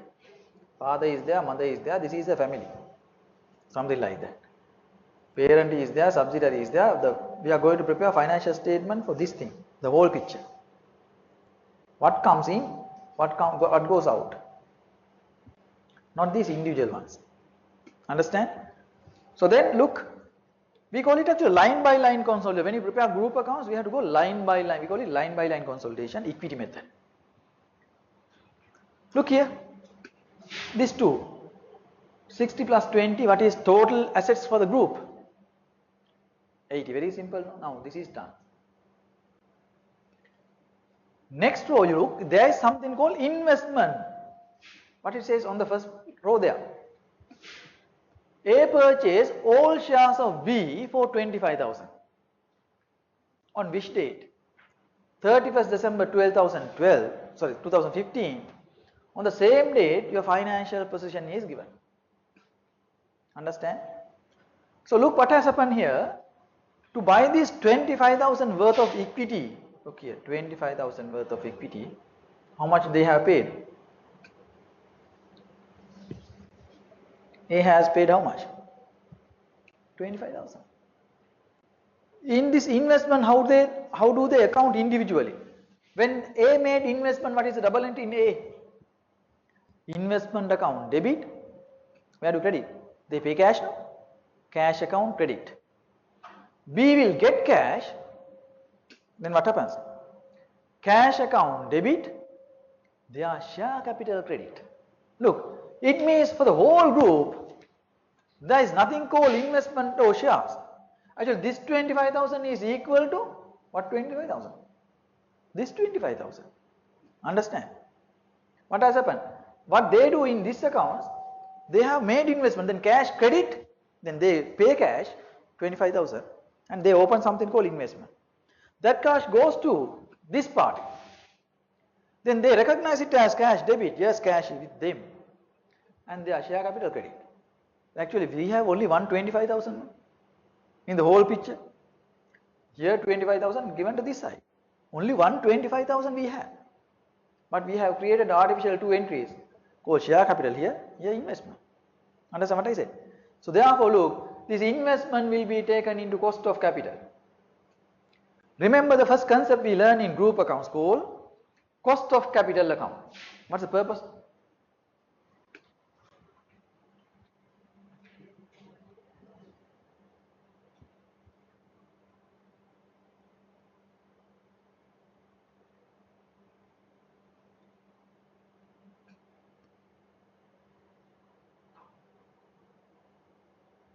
Yeah, right. Sorry, cost of control account. Cost of control account. What is cost of control? Cost of control, not cost of capital. Cost of control means cost of control. How much you incur, what is your cost to get the control of the other entity. Now what is the cost that you incur to get the control of the other entity? 25. What is the control you get? 25. So therefore you can see we are eliminating each other. In cost of control account, the main purpose is to calculate goodwill or profit on bargain in purchase. The main purpose of this is, I will come to that point later. But anyway, just see what has happened here. I will come to that goodwill concept later. The main purpose of cost of control account is to calculate goodwill. Maybe sometime negative goodwill, we call it profit on bargain in purchase. We can learn it later. Right? There we compare net assets on, investment made with net assets per acquired. Investment made and net assets acquired. Understand? Here look, in this example, investment made 25,000, I paid same amount of 25,000 to purchase the total equity of other entity. Understand? The equity on that date is how much? 25,000. Therefore, there is nothing called goodwill. Got it? We'll move down. Anyway, every time you can see now, investment in subsidiary should be taken into, that's the point you need to learn, cost of control account. Here, the non-current asset, just add it, 20. Share capital. Parents share capital, parents one we take into where? Parents capital we take into group financial. Only one share capital we don't have actually. Therefore, the subsidiary share capital was purchased against investment. Therefore, we should take it into, into cost of control account. Understand? So then that's all about this thing. This should be not non-current asset. We call it net current asset. Net current asset it should be.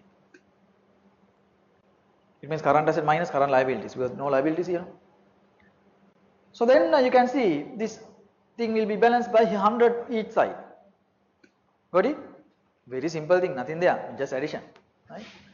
But here we learn one basic principle. What's it? Look, there is assumption there. The investment in B acquired from its owners for exactly the amount of net assets in the statement of financial position.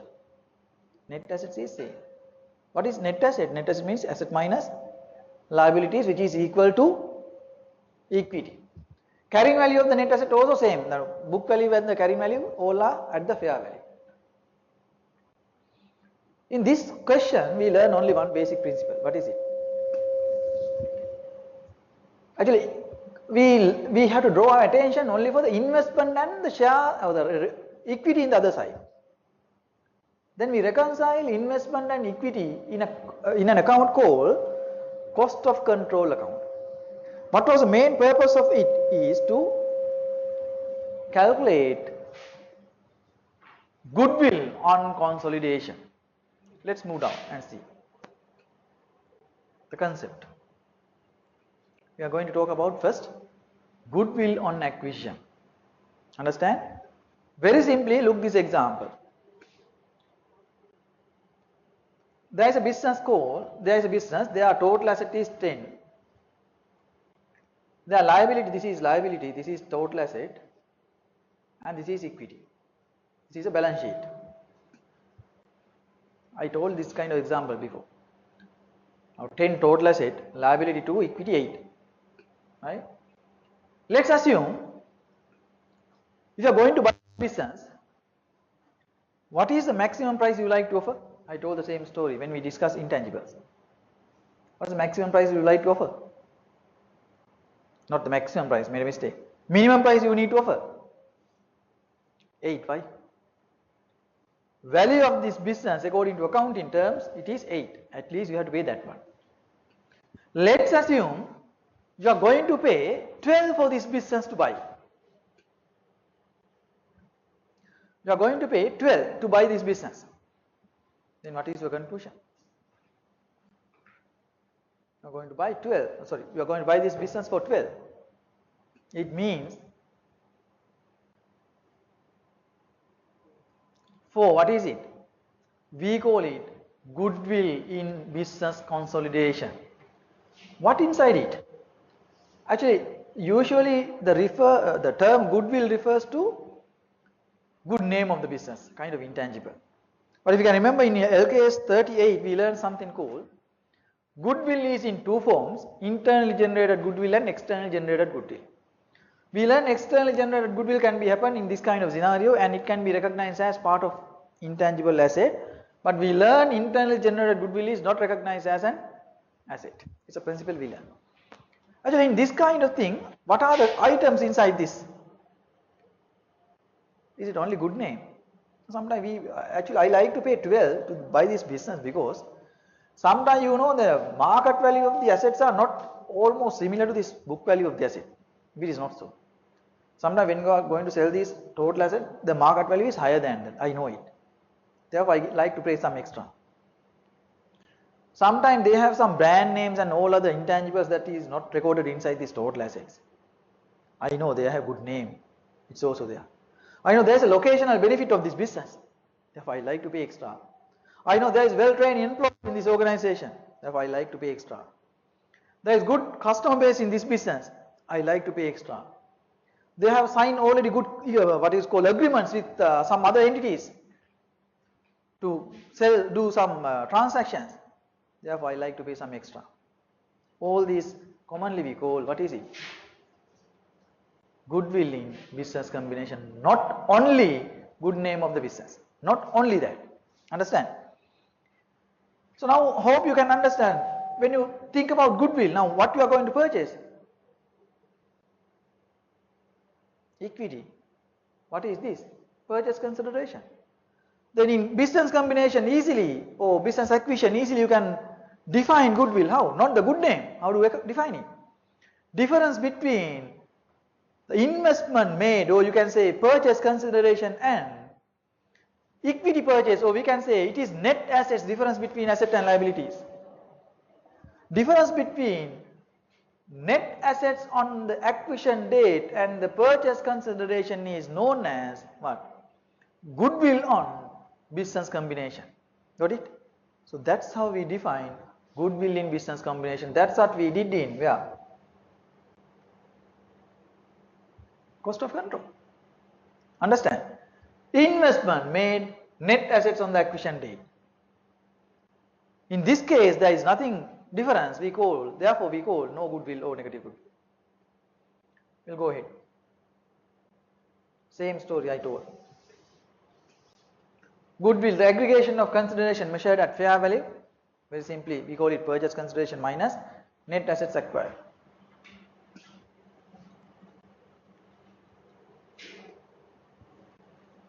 I'll come to this full goodwill, proportionate goodwill story later. Just see this example.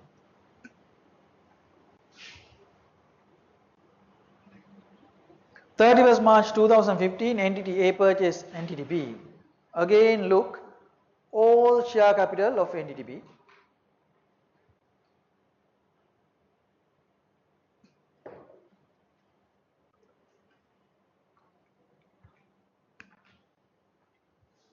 Understand? So then we go line by line, no any other adjustment. On the acquisition date, balance sheet is given. Remember again, on the acquisition date, balance sheet is given or statement of financial position is given here. PPE 89. Why 89? No change, no. 65 plus 24. It is done. Investment as usual, where to put it? It comes to cost of control account. Again, it is net current assets. Net, not non.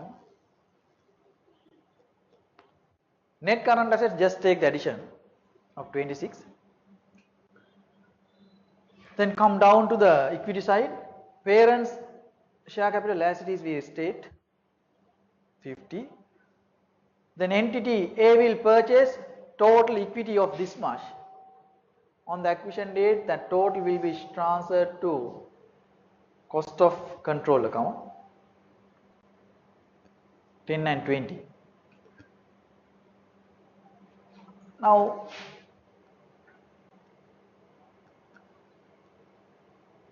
what is this? That's the difference in this.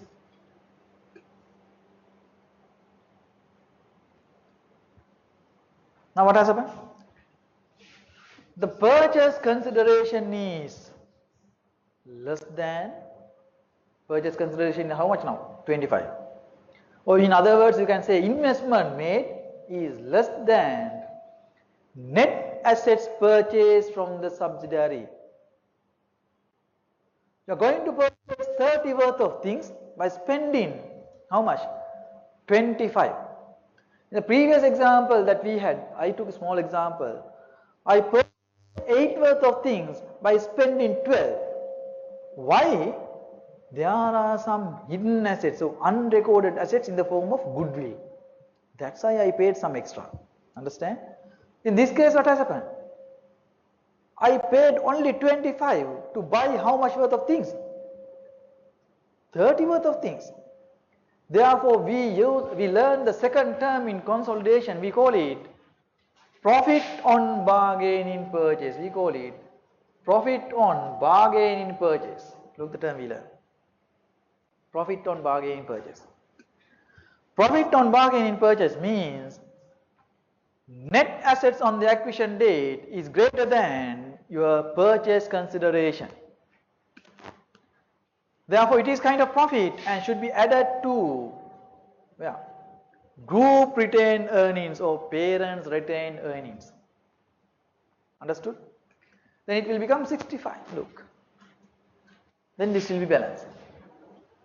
Got it? Very simple, no? Only 4 figures we had.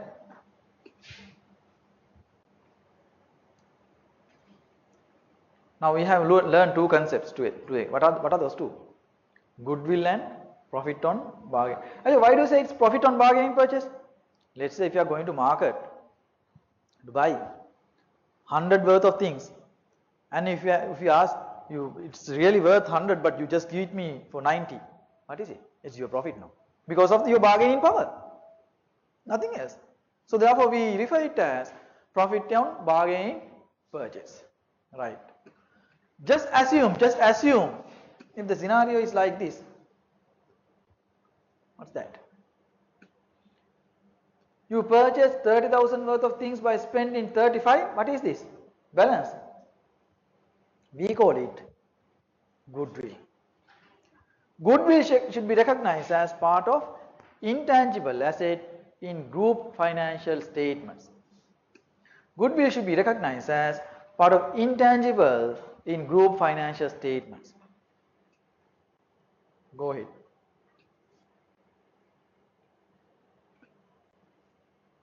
There is another example.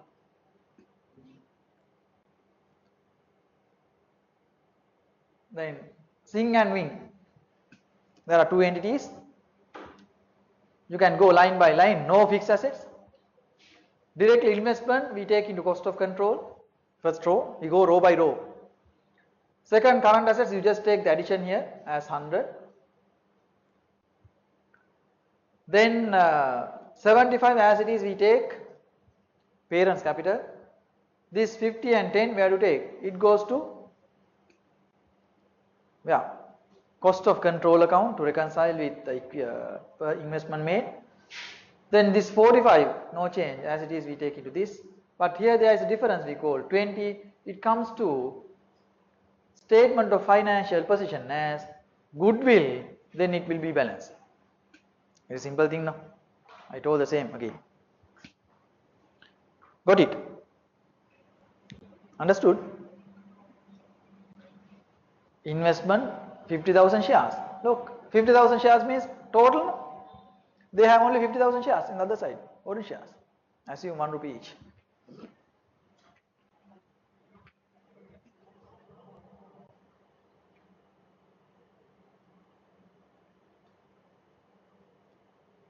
Look this. Example number 4. What it says? It's a little different. What is it? On 31st December 2015, A purchased all shares, again all shares of B, all for 50,000. Right? Now you can see how much of investment they made. 50,000 they made. But what it says down there, the fair value of A's net current assets was the same as carrying value at the 31st December 2015. But the fair value of property, plant and equipment of B Limited was not 30,000, but it is how much? 32,000. Look here. Got it? It means now they have recorded it as how much? How much? 30. What is the real value of that? It is 32,000. Understand what I said? Therefore, now we will go line by line. 100 plus not 30. How much is it? 32 when it comes to group financial state. This is group column. Look. This is group column. Right? So then total asset will be 132. Got it? What's double entry for this 2? Double entry for that 2? As double entry. Asset account, debit.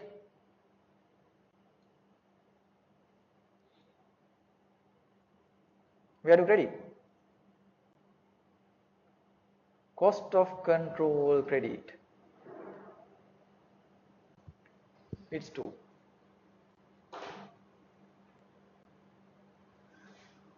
Understand? Look. Double entry there. Asset account, debit. Why? Asset value should be increased. Real value of the asset is not 30, it is 32. So therefore that 2 should be recognized as, look the term we learn again, fair value excess of PPE. Fair value, then now look the third double entry we learn now in consolidation. What is the first double entry we learn? Goodwill on consolidation will come from the credit side of the cost of control, then cost of control credit, goodwill account debit. Understand? Second double entry we learn, profit on bargain in purchase, double entry, cost of control debit, where to credit? Consolidated retained earnings credit. Consolidated retained earnings credit. Third we learn, fair value excess of non-current assets, so we call it PPE. What's double entry?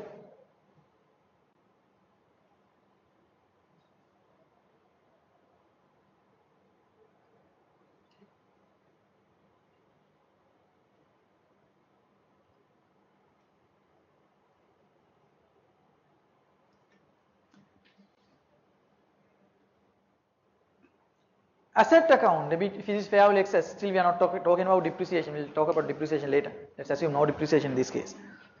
Asset account, debit, cost of, why do you say it's cost of control? Why do you take it cost of control? Actually now on the acquisition date there is a reserve, revaluation reserve. Revaluation reserve is part of what? Equity.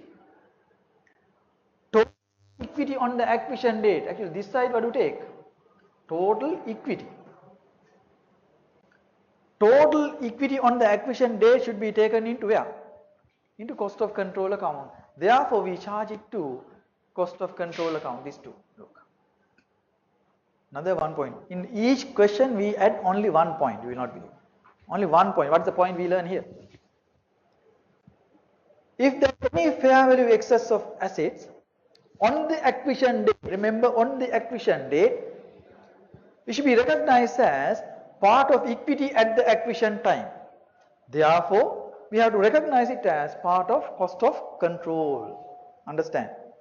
To calculate goodwill, then we charge it to this sum. Here, then this 40 as it is we have taken into this. To cost of control. Finally, there is a goodwill of how much? 8. That goodwill will be taken into consolidated financial statements as goodwill. Got it? Now if you go down line by line, first line 132, here no change, 60, parents capital as it is, this one as it is, 150 as it is, then this 2 excess we added here, PPE debit and here credit. As a result of that my goodwill will be finally this 2 recognized as, not 2, 8 recognized as goodwill on business combination. Understand? Now it is third principle we learn. What is third principle? It is not third principle, you can say it's fourth principle we learn. First point, you should know what is cost of control account and its main purpose. Second point, you should learn what is goodwill and how to account for goodwill. Third point, you should know profit on bargain in purchase, what is it and how to account for that. Fourth point we learn now, if there is any fair value excess on the acquisition date, it should be recognized as part of equity on that date. Therefore, you should take into cost of control account, fair value excess or cost of control, credit, asset account, debit. If it is other way around, take the other way around, right?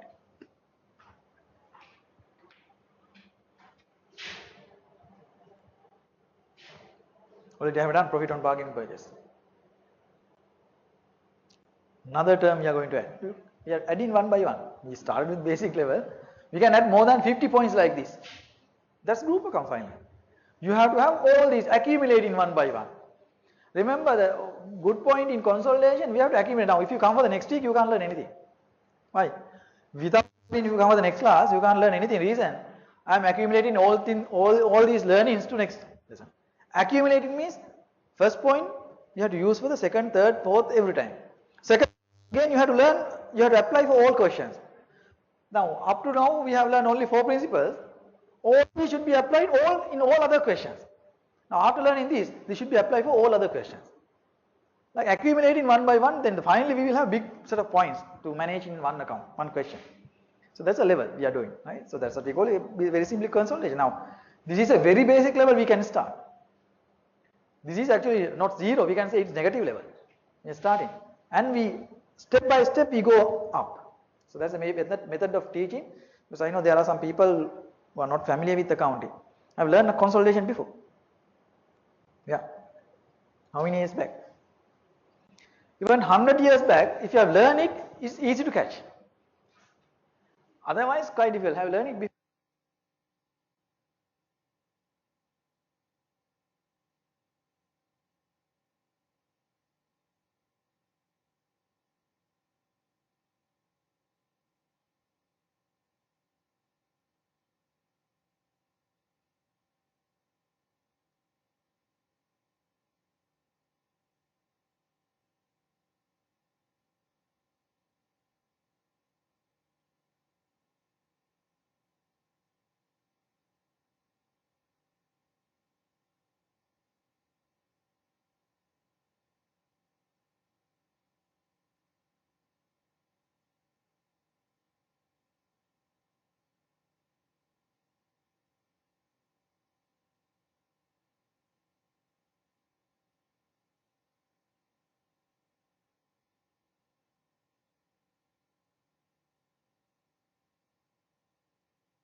Right.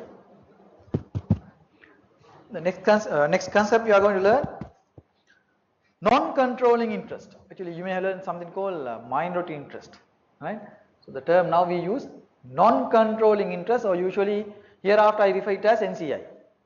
NCI means non-controlling interest. Very simple, you can understand the concept. Let's say if one entity purchase 80% of another entity, controlling interest is 80%. The balance belongs to others, we call it non-controlling interest, very simple thing. So you can understand the word.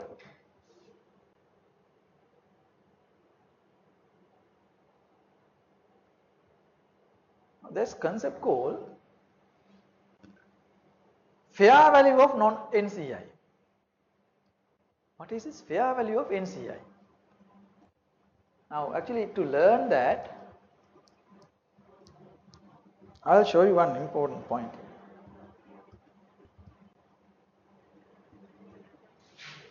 Right, let's move in this question and I'll show you something. Now anyway, what is the main difference between previous 3 questions we did, 4 questions we did, and this question? Tell me. What is the difference between previous 3 and this? Only one difference we have, only 2 difference. Actually we are going to learn 2 points in this question. Tell me, what's it? Difference between previous questions and this.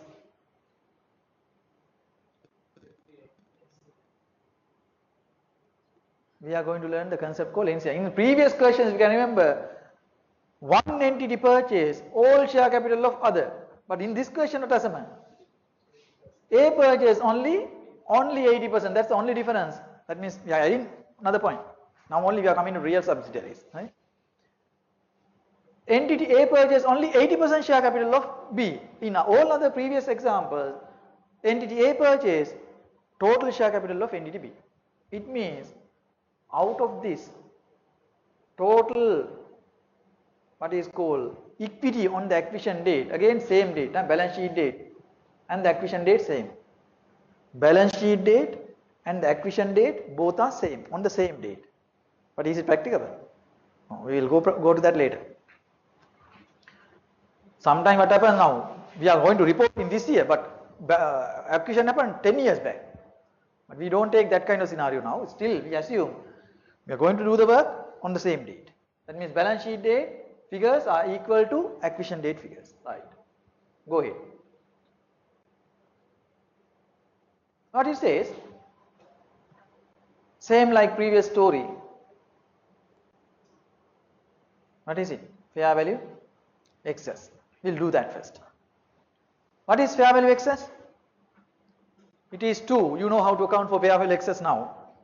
Your PPE value should be increased by 2. It's added here. Look, it is there. Accordingly, your first row 100 plus 30 plus 2. It will be 132. Understand? Then PPE debit 2. Where to take the other entry? It goes to cost of control credit 2. This is fair value excess. PPE. First entry done. Understand?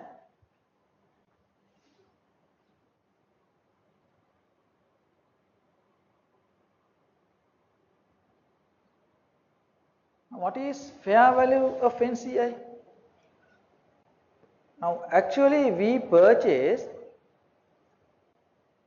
only 80%. It means currently they have total earnings of how much? 40,000. Understand? Out of 40,000, we are having rights only for 80%. 40,000 into 80% means how much? 32,000. Balance belongs to whom? Others. Others means to whom? NCI. Others means small shareholdings. Actually now, if so, actually, if I prepare cost of control, I am going to invest 50 to buy only how much? Out of 40, 80 means 30, 32. Don't take this one, huh? Wait for a while. It means this side we have 80% portion. This side we have 80%. Understand? This method we call proportionate goodwill method. Understand? Actually this is all, therefore I don't discuss about proportionate goodwill now. But what standard says now, we have to go in full goodwill method. Now there is a difference here, no? Look, this is kind of additional work, additional explanation for this question. Now what is goodwill here? 8. It belongs to whom? Only to the parent. Only to the parent. Now if I take this 8 as goodwill in financial statements, I show only my share of goodwill. Then in assets, goodwill is an asset. In other assets, 100 plus 30, 132 is total, no? Understand what I said? 100 plus 30 means total amount of assets belongs to me and to others. Not that? 80% and 20% both, no? Total assets. But if I take like this, only this 8, it belongs only to the parent.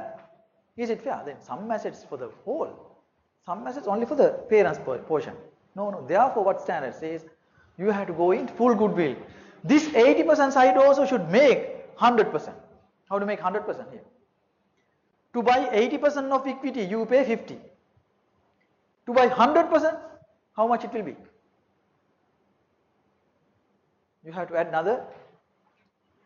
To buy 80% of this, you are going to pay 50.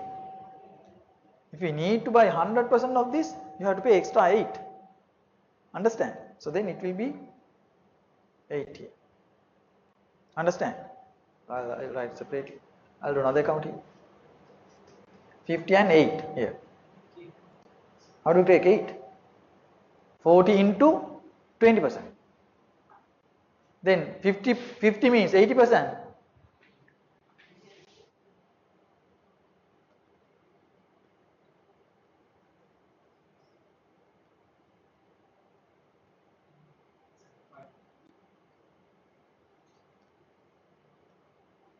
I just wanted to see whether, no, something else, right?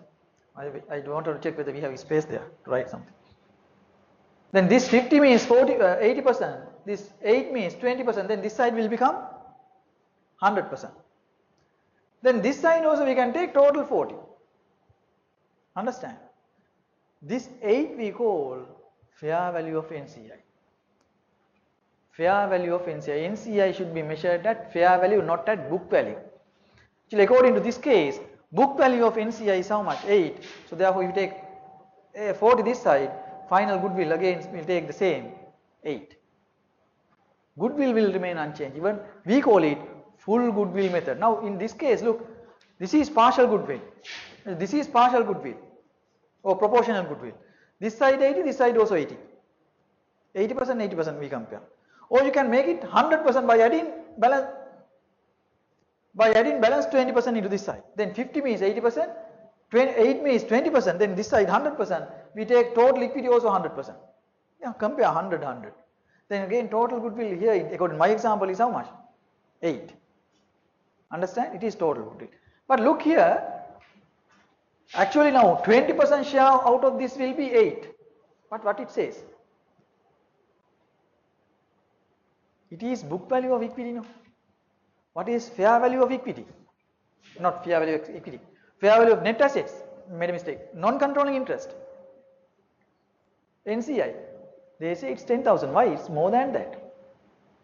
Because goodwill you can't divide into two for the parent and others. Goodwill means intangible something. No. How can you divide that one into two? Understand? So therefore, standard says fair value of NCI should be recognized into this side. Mostly it will be given. I'll teach you how to take if it is not given. For a while you just assume fair value NCI is given. I'll teach you how to take it later. Right? Because we can't learn now. In this question actually I need to teach you only one point. That's about NCI and fair value of NCI.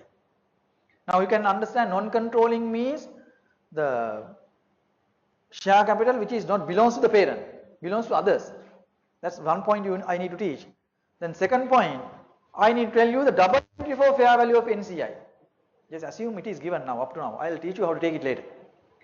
If fair value of non-controlling interest is given, double entry, what is it? Cost of control debit, non-controlling interest account credit. Right? That's another entry we are going to learn. Maybe third or fourth entry. Cost of control debit 10 and NCI account credit 10. NCI should be just taken to the statement of financial position just after equity. Got it? Right. Then others as usual. Now this is 60, no change at all you can take. 50 parents on as it is, 150 as it is, this 30 we took into this thing. Then finally you end up with goodwill, how much? 18. 18 goodwill should be taken into, yeah, statement of financial position under non-current assets. Right? Then this will be balanced. Look. In this example, what you can understand? If you take book value of equity, right, or book value of NCI, what will be your goodwill? Here not 8, 18. So I made a mistake. Here also 18. Everywhere I took same.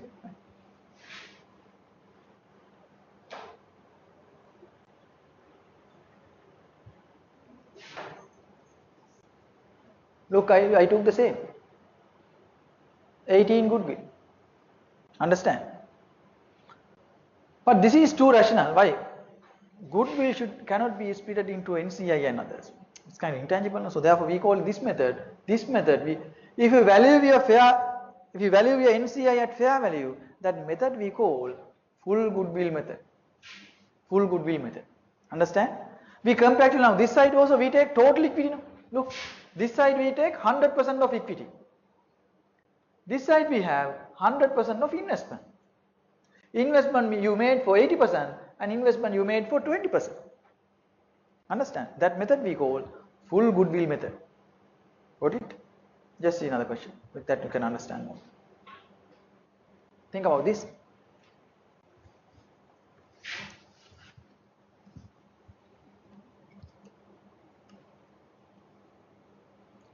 Now they are silent about fair value of NCI.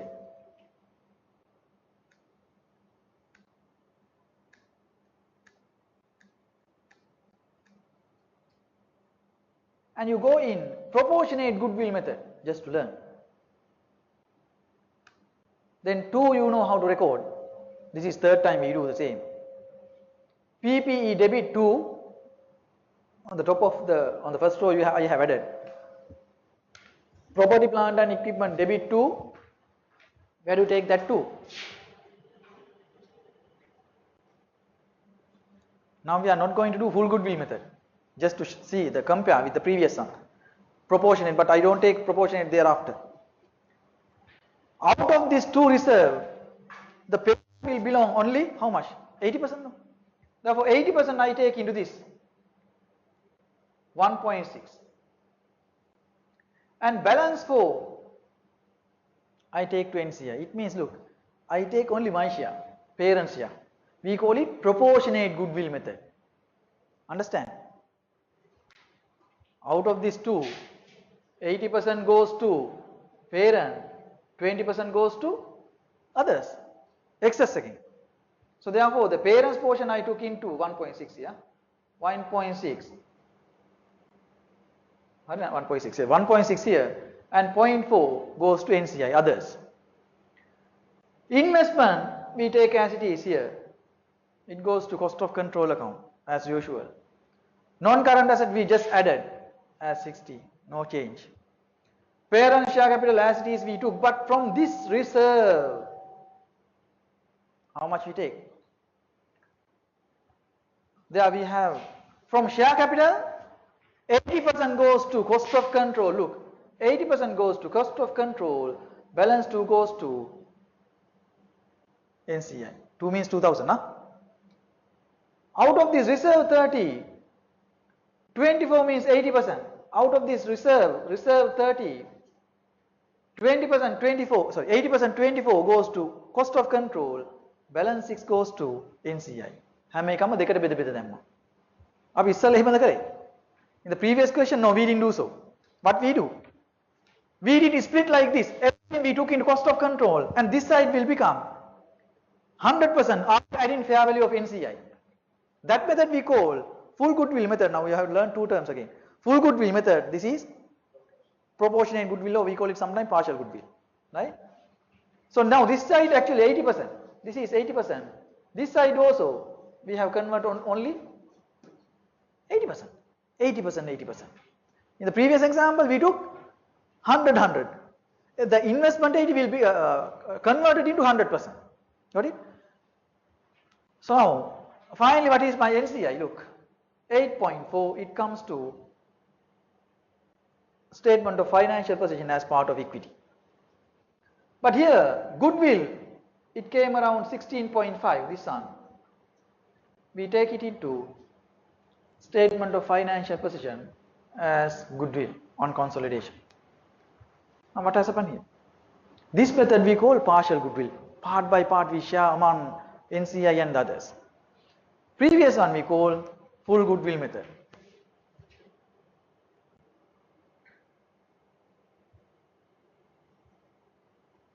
I'll discuss about the others. It is called pre-acquisition and post-acquisition. Now up to this level, if I summarize from group accounts, what we learn? We learn only few terms in group accounts. First term or the first account we learn, actually we learn two new accounts. What are those two new accounts? Cost of control account, we reconcile investment and net assets on the acquisition date. Net assets means total equity on the acquisition date, cost of control. Through that we learn two concepts called goodwill and profit on bargain in purchase. If the investment made on the subsidiary is greater than the net assets acquired, we call it goodwill. If the investment made is less than the net assets on the acquisition date, we call it profit on bargain in purchase. Goodwill should be recognized as part of intangible asset. Profit on bargain in purchases should be recognized as part of retained earnings, part of profit, should be added to income equity. Then another term we learn, full goodwill method and proportionate goodwill method. Also we learn another concept or the double entry for fair value excess of PPE. Property, plant and equipment debit, cost of control credit. If it is proportionate, split into two, NCI and cost of control.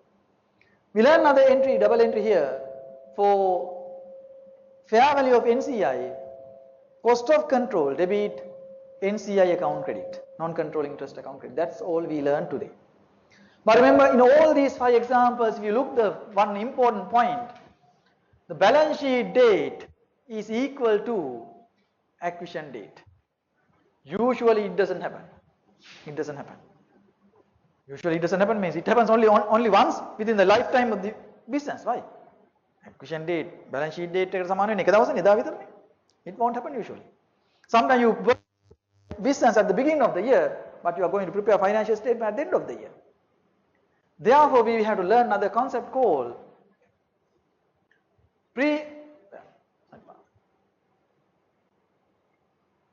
pre-acquisition and post-acquisition reserves, right? So then we will go ahead from this point onwards next week, because it has kind of a big one right there, right? So therefore then from this point onwards I will discuss next week. Probably next week I will do most of the adjustments related to balance sheet within 3 hours. I will complete most of the things. I don't want to drag it for more than another 2 weeks. I need to complete it within next 2 weeks. Therefore next week probably I will complete everything relating to balance sheet. Then the following week I do something related to income statement, then work will be finished, right? So if I have enough time, or if I think so, I will take at least half of the day to discuss some questions, little advanced questions, but I don't think that it is important in this level. At least we get basic understanding about group enough, right? Then okay, then thank you very much, and we'll see again next week. Hope I have given the assignment. It's in the course outline, the second part of the course outline. To write an essay, it's not given. Just see in the course outline, I think it's there. Now I don't have. But anyway, I'll explain about the assignment. There's an online test due on today or in this week. But I'll drag for another 1 week. Reason, after doing consultation, I'll give you kind of online test. Understand? Because then we can do some online test or MCQs from consultation. Right? So then we'll see again next week.